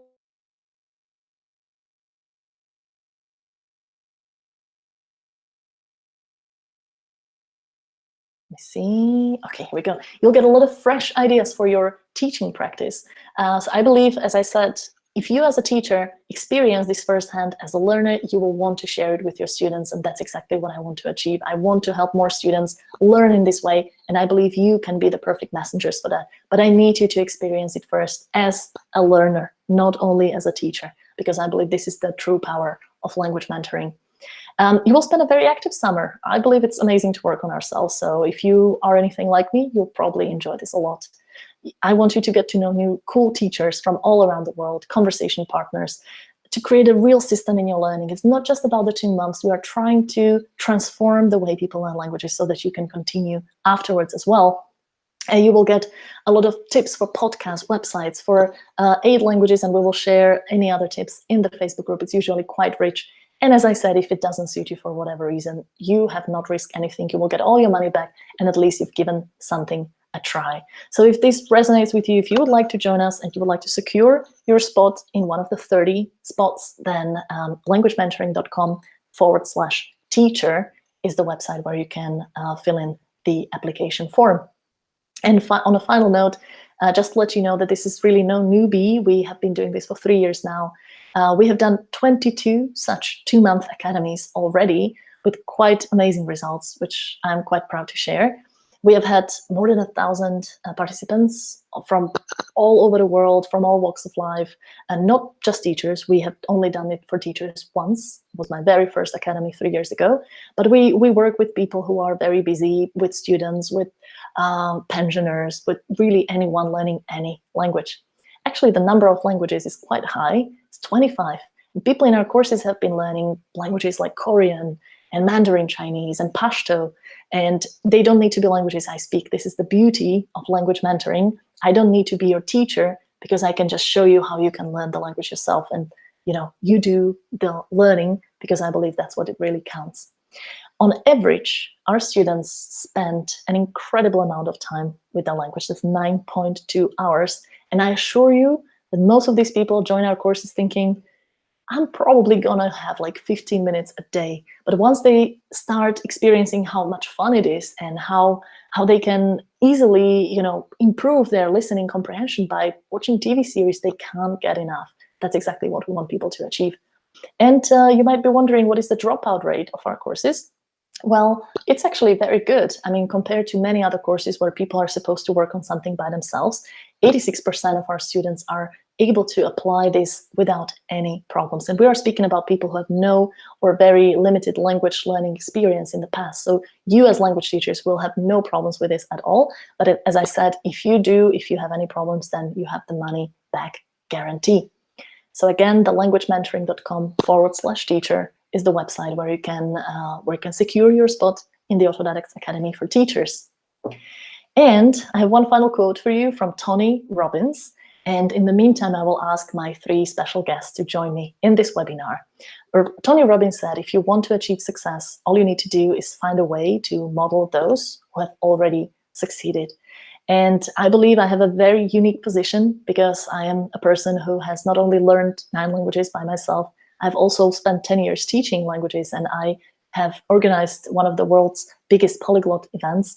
So I believe I see where the polyglot world and the language learning world coincide, and I just really want to share this with you guys. So if you think this is something worth modeling, if you would like to learn languages the way I do, then I will be really, really happy to learn with you inside our Autodidacts Academy this very summer.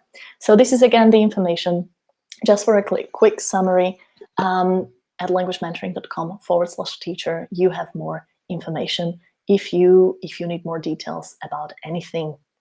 So let me now check the comments on the website, and I see our guests are joining us soon. That's amazing. Hi, Kate. It's good to see you here. Hello. Can you hear us? Hi. Good to have you with us. So this is Kate from Greece. Kate, could you briefly introduce yourself, please? Now your mic is off, so you had it on. So just okay. Yes, perfect. This is right. Very yes. good. Can you hear me? Yes, I can hear you. Hi, welcome to the webinar. Okay. So good evening from Greece, and thank you very much for inviting me. Yes. Can you hear me? Yes, can you hear me well? Yes, Kate, I believe the problem is that you are listening to the recording and not to me in the webinar. So, okay, this is a slight technical problem. I will try to turn off your mic, which I might not be able to do right now. Okay, so I hope my team will get in touch with you and explain what the problem is. In the meantime, Irving, can you hear me? Can you turn on the mic and the camera? This is something that always happens. A few technical problems that we always have when we do live webinars. This is to be expected. So Irving seems to be off from the webinar as well. But let me see if we have Maria. We actually have 4 guests to join us. Maria, can you hear me? Yes, I can hear you. Okay, awesome. It's working. I'm so glad to see you. Hi, Maria. Hello. It's a pleasure to have you. Could you briefly introduce yourself, please? My name is Maria. Yeah, I'm from Slovakia. I am a teacher. I have been teaching for 23 years, and I'm actually a participant of the first academy that you held 3 years ago, actually. That's right. It's quite a long time, right? It was so nice to catch up with you after this time. Yeah. Maria was one of our most active participants in the Special Teachers Academy that we had 3 years ago, and it was such a pleasure to watch your learning progress, Maria. Can you tell us what it felt like for you to learn like this? I mean, was it new to you to work on your English, or was it something you had done before? Well, the thing is that,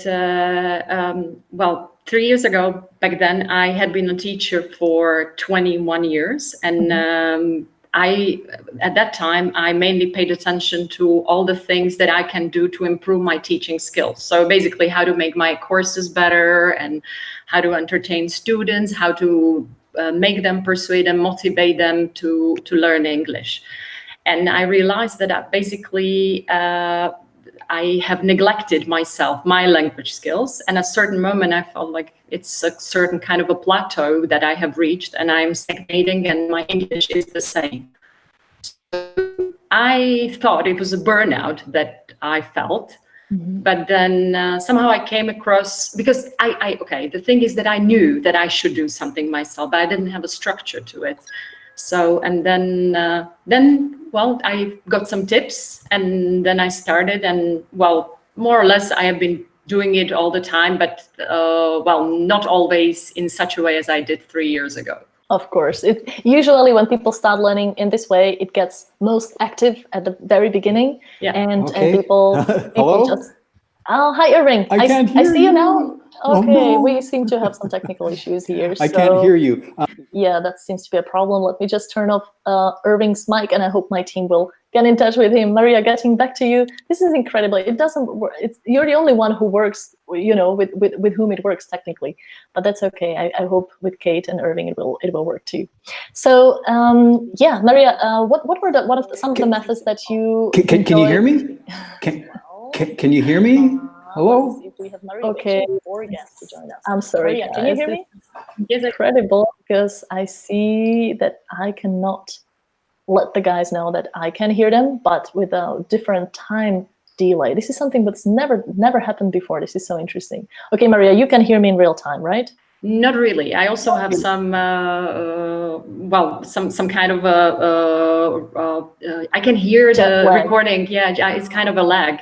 Oh, that's too actually. bad. Okay, then Google Hangout seems to be having some technical troubles because this has really never happened before. So anyway, what methods have you applied in that summer when you were learning so actively? Actually, as you mentioned, it's good to choose some priorities. That was one of the things that was important for me to realize, because I was doing everything and nothing before. And my priorities were listening and vocabulary. And as for vocabulary, I went for vocabulary books, and I also used application that was at that time new for me. It's Anki. And that I keep using all the time. I have actually recommended it to other people. And I have a colleague, a friend, who has been learning Japanese for 2 years. She's B2 now. And actually Anki, thanks to me and well, before thanks to you, helped her to reach this level. And she said she can't imagine that she could reach this level without it. Oh, wow. So- That's amazing. I honestly believe that, especially learning a language like Japanese, where you need a lot of kanji to learn. Yeah. And Anki is a great app for spaced repetition. It's one of the most popular apps for polyglots. So I'm glad you're spreading the word. You know, that's awesome. That's exactly what I always wanted. Yeah, and that's of course it's not only about my friends, but of course my students. But this one that I liked a lot, I liked using the vocabulary books from Cambridge. And as for listening, definitely series and podcasts. These were the best things to do while doing other things, working in the garden, driving a car, or while cleaning the house, or things like that. That's amazing. I think you were also one of the fans of Downton Abbey, weren't you? Because we had a little fun club. And yeah, I remember that, but I was not the one that watched it actually. I see. Okay, well, you can still watch it in the future Yeah. if you decide to. It's a really good one. Okay, awesome. And Maria, how would you say, how much do you think you have improved in that one summer? I mean, I remember you being a very active student, and you said at the end that you felt very good about your own improvement. How could you describe it somehow? Well, it's, to tell the truth, it's hard for me to measure the level. I mean, where I think I was C1 at that time, but I think my vocabulary improved, I would say, enormously. And well, my listening skill as well. So I felt the improvement, definitely. But to measure it, I mean, what was for me important, that I got off the plateau, because that was for me scary and not pleasant, and I didn't know how to jump and get away from this stage. Okay, so maybe activate the whole language learning process. Yeah, right? absolutely. Because as a teacher, at a certain moment, you just feel that you are losing the language rather than improving it. Yeah, I think this is something that all teachers have in common, right? Yeah. What students do you teach, Maria? Well, Actually, at this moment, I have mainly adults, but I have taught university students, secondary grammar school students, and also children. Not that many, but also those. Awesome. Okay, so yeah, I believe, as you said, it's about not losing touch with the language and using it actively, even if people are teaching whatever levels they are teaching, right? Yeah, absolutely. No matter which level you are, you just get to this point, yes, and then that's nice to be able to get away from that stage. Awesome. Okay, that sounds really great. Thank you very much for sharing. I will get back to you in a second, but I want to see if the tech works for Martina. Martina, can you hear me? You turn on your mic and yes, it's working and in real time. I'm so happy. Okay, good to have you with us. So Martina is also from Slovakia, and she's been through actually I think 5 of our courses already, learning 3 different languages. This is my 5th course. It's incredible, and you know, she's learned 3 different languages in the meantime, and she's doing an amazing job. So Martina, what do you love about learning languages in this way? What was new to you? What was the eye opener, maybe? When I decided to enter to sign up for the language mentoring or for the academy, I had a problem with speaking in any language, French, German, or English, because I lack self-confidence.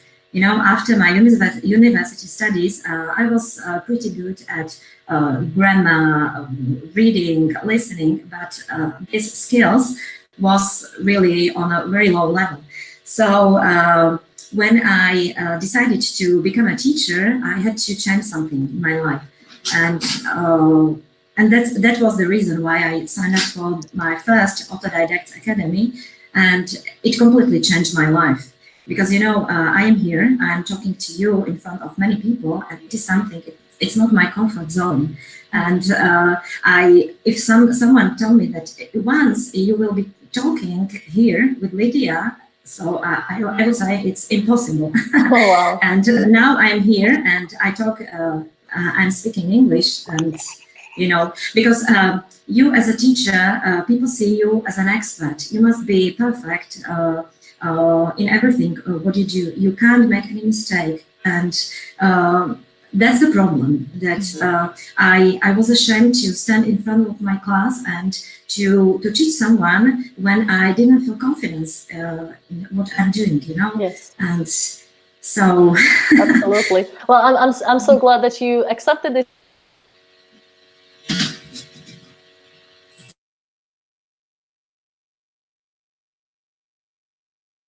Do it, and I was so happy for you. And we lost Martina. Oh, this is incredible. What's going on with the You're back. Wrong. Yeah, I'm back. Okay, cool. So I was just saying that it was cool that you accepted the challenge, and you are speaking in the webinar live in front of 3,000 people. So that's really amazing. Yes. Okay, yes, that's awesome. Martina, you're a very advanced language learner by now. You have tried many different methods. What are some of your most favorite methods? What do you love doing with the languages that you practice? Not just English, but also other languages. You know, it depends, because with my German, I practice a back translation method. It is the perfect one for beginners.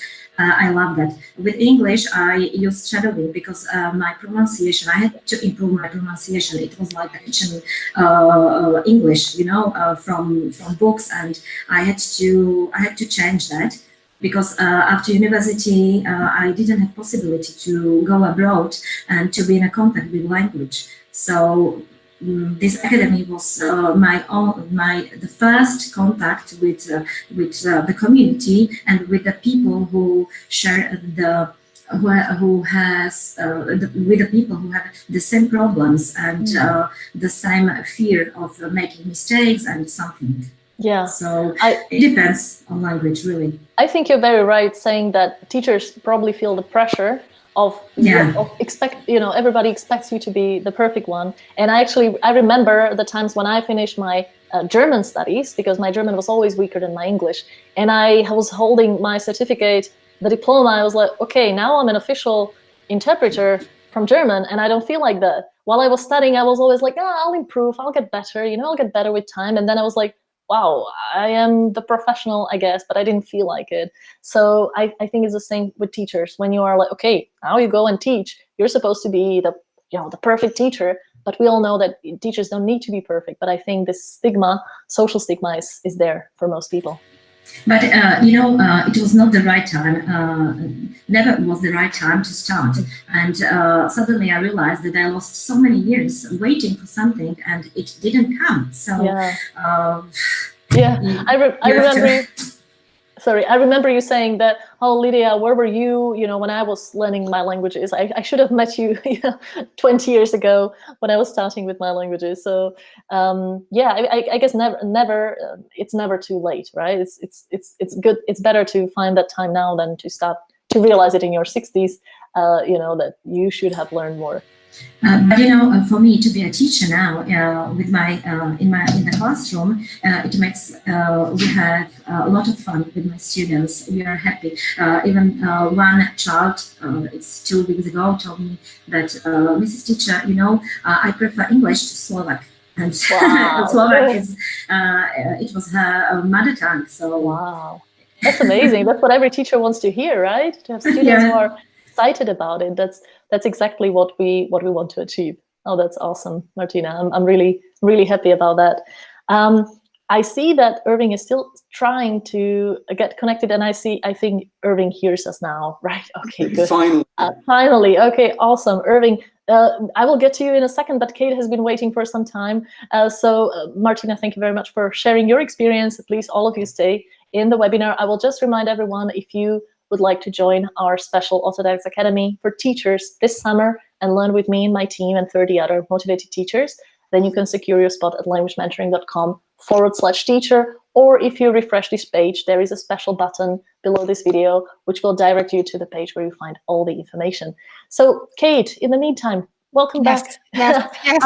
I'm glad you guys hear me all now. There was a technical glitch, but I'm happy that you guys it's okay. Actually, it was my fault, right? It was it. So I did something wrong, actually, right? Okay, but it's okay now. No, perfect. So thank you very much for inviting me to join this webinar as a guest and share my experiences of learning English as a second language and teaching English as a second language for several years. I have been learning English for many years and teaching English for several years in different contexts with different age groups. But being an English language teacher and a non-native speaker of English at the same time has always been a great challenge for me, since I still have to make sure that I sound accurate and natural, so that learners are exposed to a correct model of language. So you see, I've been, searching for, trying, several ways to improve my language skills. And all of a sudden, out of the blue, in 2016, I came across your online language mentoring program. It was the first program I joined, 3 years ago. And after watching a webinar, I decided to enroll. And it was one of the wisest decisions I've ever made so far concerning my development, my professional development. I was introduced to these 4 pillars of language learning, a great concept. I was also introduced to various interesting methods of improving my language skills, and some of which were brand new to me. I was fascinated by them, like Calibre, podcasts, Anki, Quizlet, all these very interesting ways. Awesome. So I believe that, this approach to language learning, your approach to language learning, is special because it gives, some freedom and convenience, to choose among a wide range of methods, the ones that suit you best, any place, any time. And by applying these 4 pillars of language learning to your own learning, you can take control, of your own learning, and you can feel confident in the long run. I mean, if you ask me, now I can face my students, I can address multicultural groups with greater confidence than ever. Oh, that's amazing. I'm really glad to hear that. And I know, Kate, that you teach both online and offline. So would you say this was the greatest benefit for you as a teacher, to feel greater confidence in your language teaching? Right. When I first started, when I first joined, your program in 2016, my main priorities were speaking, vocabulary enrichment and listening skills. Okay, and all this throughout this 3 years, right? Because it's 3 years, almost 3 years, I've been experiencing great progress. Yes, with my fluency, right? And I feel a lot more confident, even to, let's say, to move to another country, right? And start teaching English, right? Right. To leave Greece behind, and make a fresh start, okay, in another country. And I was scared, right, to take that step, okay, a few years ago. I see. Yeah, I believe if people gain confidence in their language skills, actually they can gain confidence in many other areas as well, as you said, for example, in a job change transition. So that's awesome. Well, Kate, I'm really happy for you. I know that you've been working on your language skills very actively. I wanted to share the charts, but unfortunately I forgot to put them into the presentation. But your plan was like 35 hours of language content a week.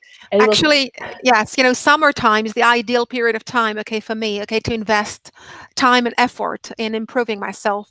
Throughout the year, the school year, it's a bit hard, okay, to make time. But I'm always trying to squeeze in some time to keep in touch with the language, right? I can't give up, right? Because I believe continuous professional development is the key to making a difference to our learners' lives.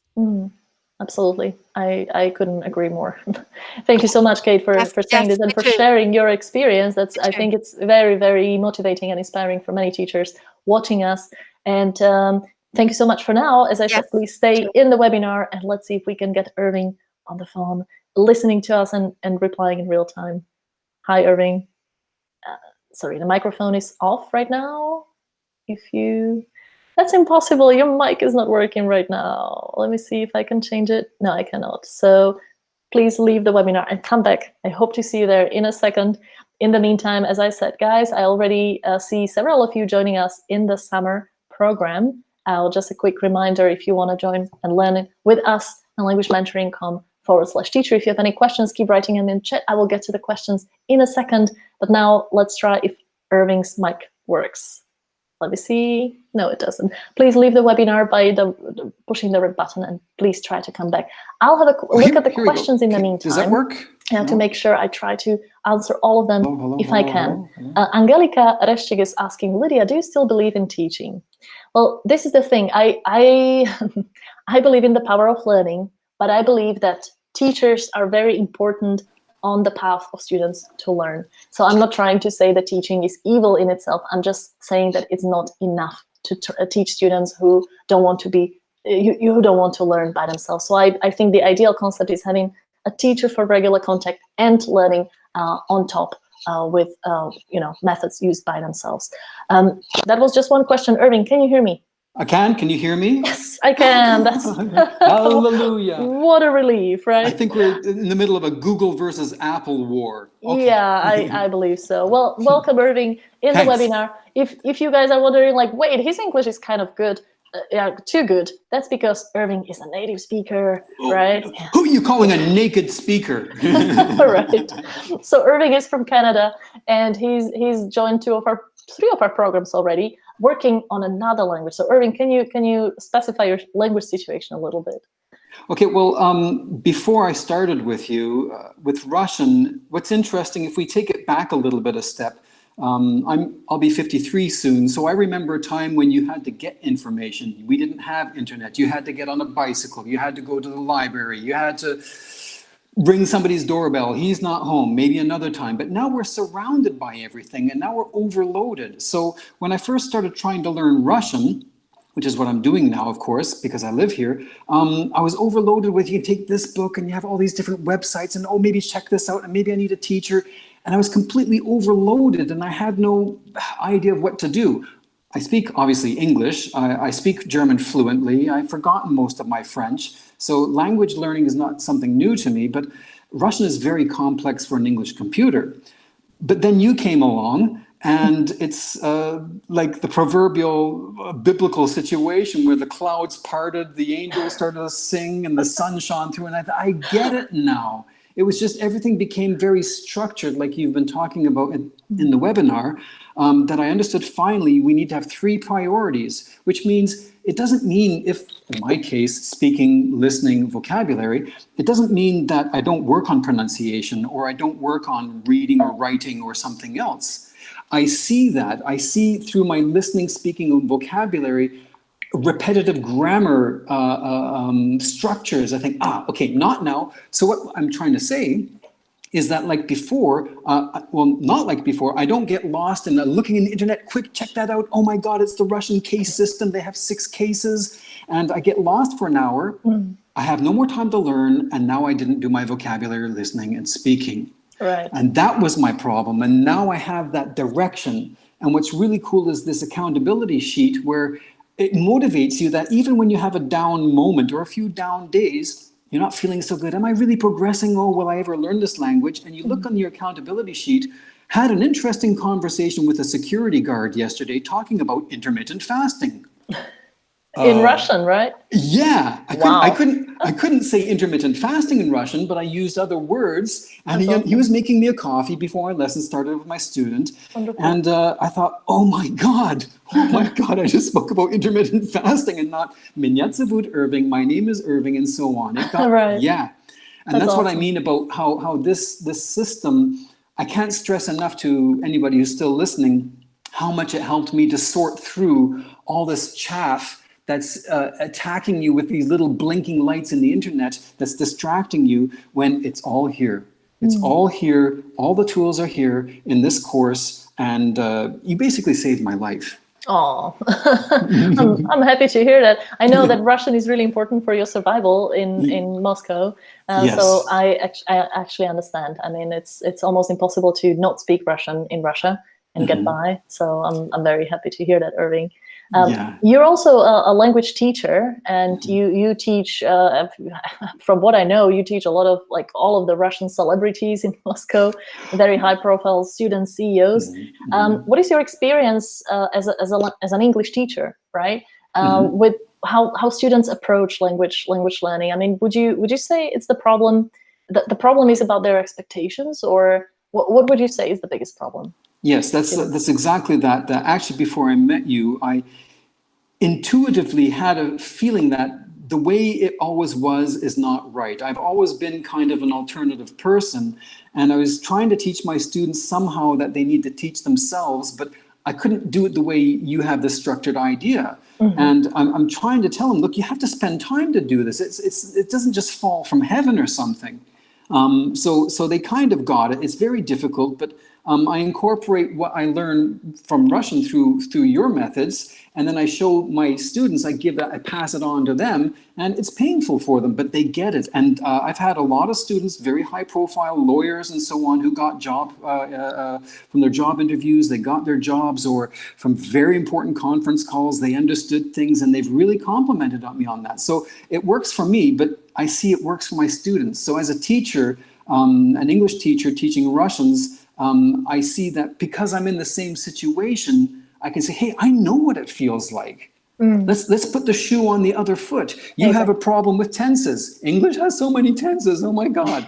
You've got 6 cases. We stopped that 800 years ago, except for the possessive case. Yeah. So I know what you feel. And then I say a few things in Russian, and then they, wow, yeah, really? I say, yeah, it is that way. I have to learn it too.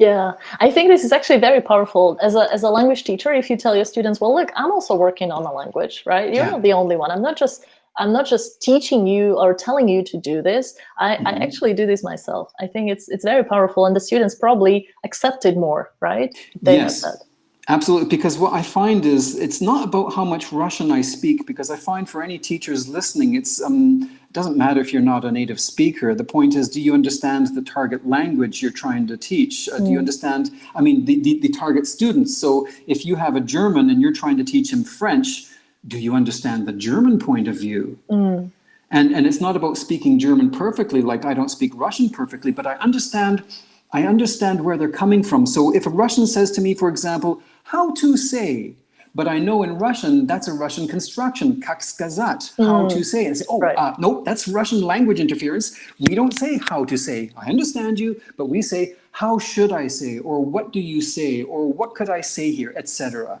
And that's the thing that's really cool about this system, is that when you're learning your language or improving your English, and you're teaching someone, you understand where they're coming from, even if you can't speak their language fluently. That's That's amazing. really cool. It's Yeah. really cool. I think so too. I think that's, I would actually recommend it to all teachers to learn something, you know, keep learning so that you are in your students' shoes and you are kind of in the same boat, because we're all learning something all our lives. It's not like, oh, we have done it already and now let's teach those students, right?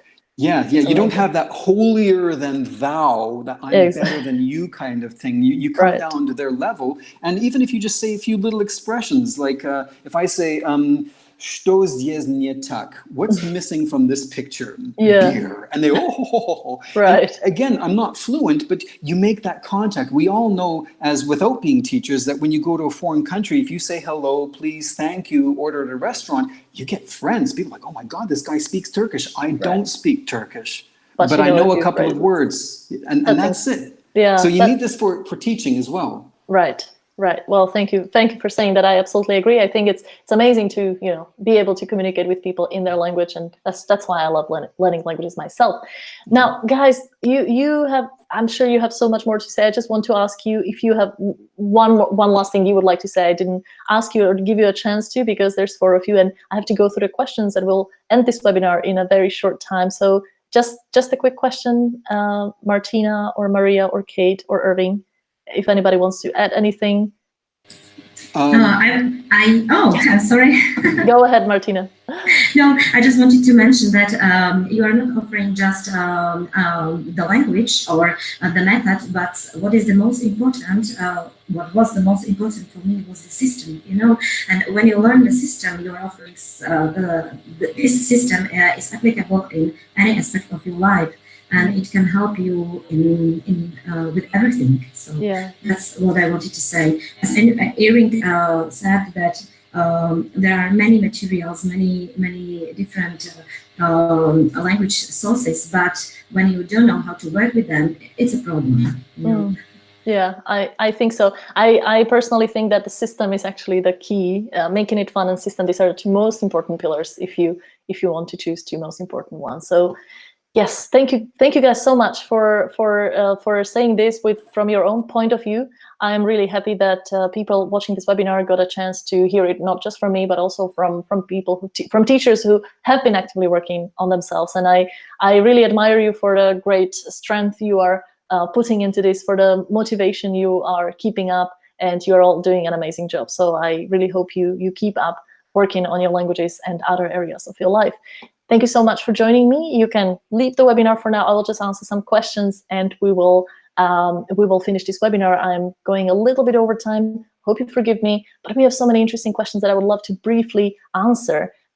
So just a question. Let me see. We have several orders of the Academy, but you can still get the ebook for the first 20 orders if you join us as soon as possible. So. Let me see. Martina Bercic is asking, which resources would you recommend for practicing grammar and vocabulary on an advanced level? Well, probably this was a question which came after that part of the presentation. I showed these books in particular. I recommend the EMU series for English, the Oxford Word Skills for English. I showed a few other ones. So if you watch the replay, you will get your answer to the questions. Justina Laskowska, Lydia, I've watched your previous webinars and lectures and TED Talks. They're always very motivating for me. Thank you so much for that. Thank you, Justina, for saying that. 1 hour a day for 2 years lead you to B2 level, right? How much time do you usually need average to move from B1 to B2? That's a great question. I talked to a lot of polyglots about this, and we all agreed that the time you took from 0 to B1 is exactly the amount of time that you will need from B1 to B2. And this is what many people get wrong. They think like, oh, I've done B1, you know, it's just 1 more level to the B2. So I'll take 1 more semester in the language school and I'll be a B2. Well, not really. The next level is always twice as much work. So if you want to get from B2 to C1, that's 0 to B2. All the work you've put into your language learning to get fluent, to get to a fluent level, and all that work, double that, and you will get onto the C1 level.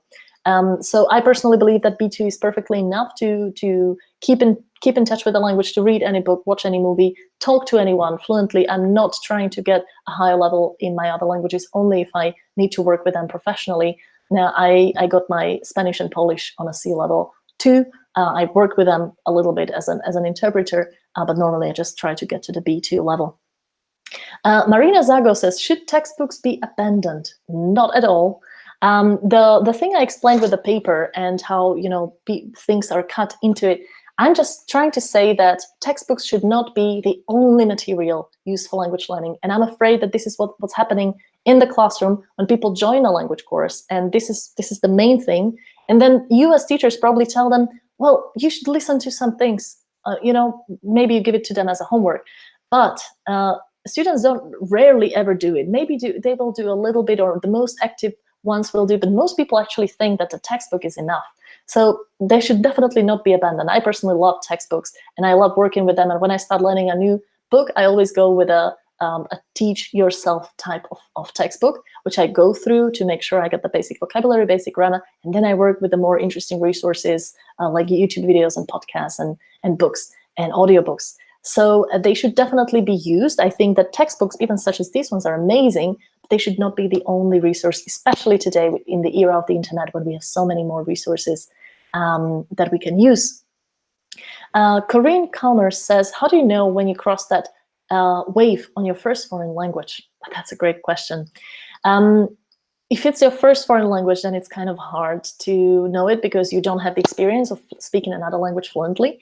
But for me, that level, that comfortable fluency level, means I can spend a month without any contact with the language. And then a native speaker comes to me and asks me a question, and I can get, it takes me maybe an hour, but I can get back to my best level. I can answer any questions fluently. I will make some mistakes, but you know, it will be understandable easily. I can follow what they are saying. I can watch any movie or series in that language, maybe with subtitles, but probably not even, it's not even necessary. And I can read any nonfiction book. If I can do this in a language, then I know I'm over that last wave.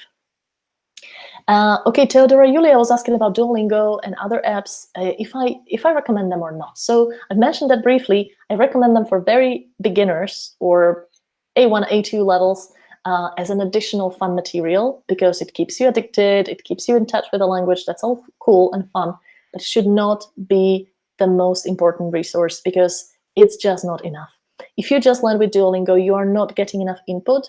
You are not speaking at all. If you're not speaking, you will never be able to speak. The only way to practice to get to good fluent speaking is to speak a lot, and Duolingo will not give you that. I personally like using Duolingo. I use it for a few languages, including my Swahili, French, Esperanto. You can learn Esperanto with Duolingo too. But it was always just this little part, like this 5 minutes a day, just for the fun of it. But I would spend 55 minutes of the day with something else, especially with books, with more input and more output as well. Okay, let me see what other questions could I answer because I will not be able to answer all of them. Dorota Kambolat is asking, from what your experience on how many languages can you work at the same time, for example, during one summer? That's a great question. I do not recommend people to work on more than 2 languages at the same time, and preferably on just one language to put more focus onto it and to really concentrate on so that you can grow in that language. The reason is the same as why you should pick a few priorities and not try to improve everything at the same time. If you learn a little bit of French, a little bit of German, a little bit of Spanish, then you're going to get better at them very slowly, and you will not see this progress by yourself, and you will not probably be motivated to keep learning long enough to see that progress. So if we say that it takes you an hour a day for 2 years, that's about 500 hours of contact with the language, according to my experience. If you need that for German and French and Spanish, but you are only learning 1 hour a day, then it will take you 6 years to achieve fluency in all these 3 languages. And that's long, that's just really long. No one wants to learn so long before they're fluent in a language. So that's why I honestly recommend to just work with one language or maybe 2, but then not 50-50, but rather 80% spend with one language and only 20% of your time with the other one that you're trying to keep up. Okay, let me see. Lane is asking, should we use writing with students who learn English just to travel? Well, I guess that was a comment on something I mentioned. I believe people who just want to travel do not really need writing that much. I know it from my experience. I learned French just to travel. My French spelling, not the best. I can write emails and stuff, but I don't feel super confident about it. And I could never write an essay in French at all. But you give me a weekend with a French-speaking person, and I can fluently speak about almost anything and have a nice conversation and just, enjoy using the language. So I never practice French writing. If I ever need it, I will spend a summer working on it. I'm sure I can, improve it a lot, but I don't really need that. I don't really need that right now.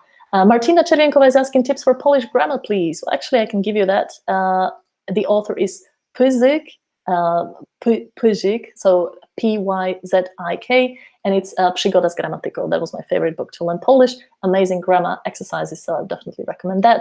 And let me see 2 more questions, and we will see who is the lucky winner of the course from all of the comments that you guys have been asking. I'm really sorry that we will not be able to go through all the questions, but let me see who else we could. Okay, Nicola Paul is saying, still can't decide whether to focus on Spanish, I'm a B1, B2 student, or English, which I teach. Would you say mixing both is not a good idea?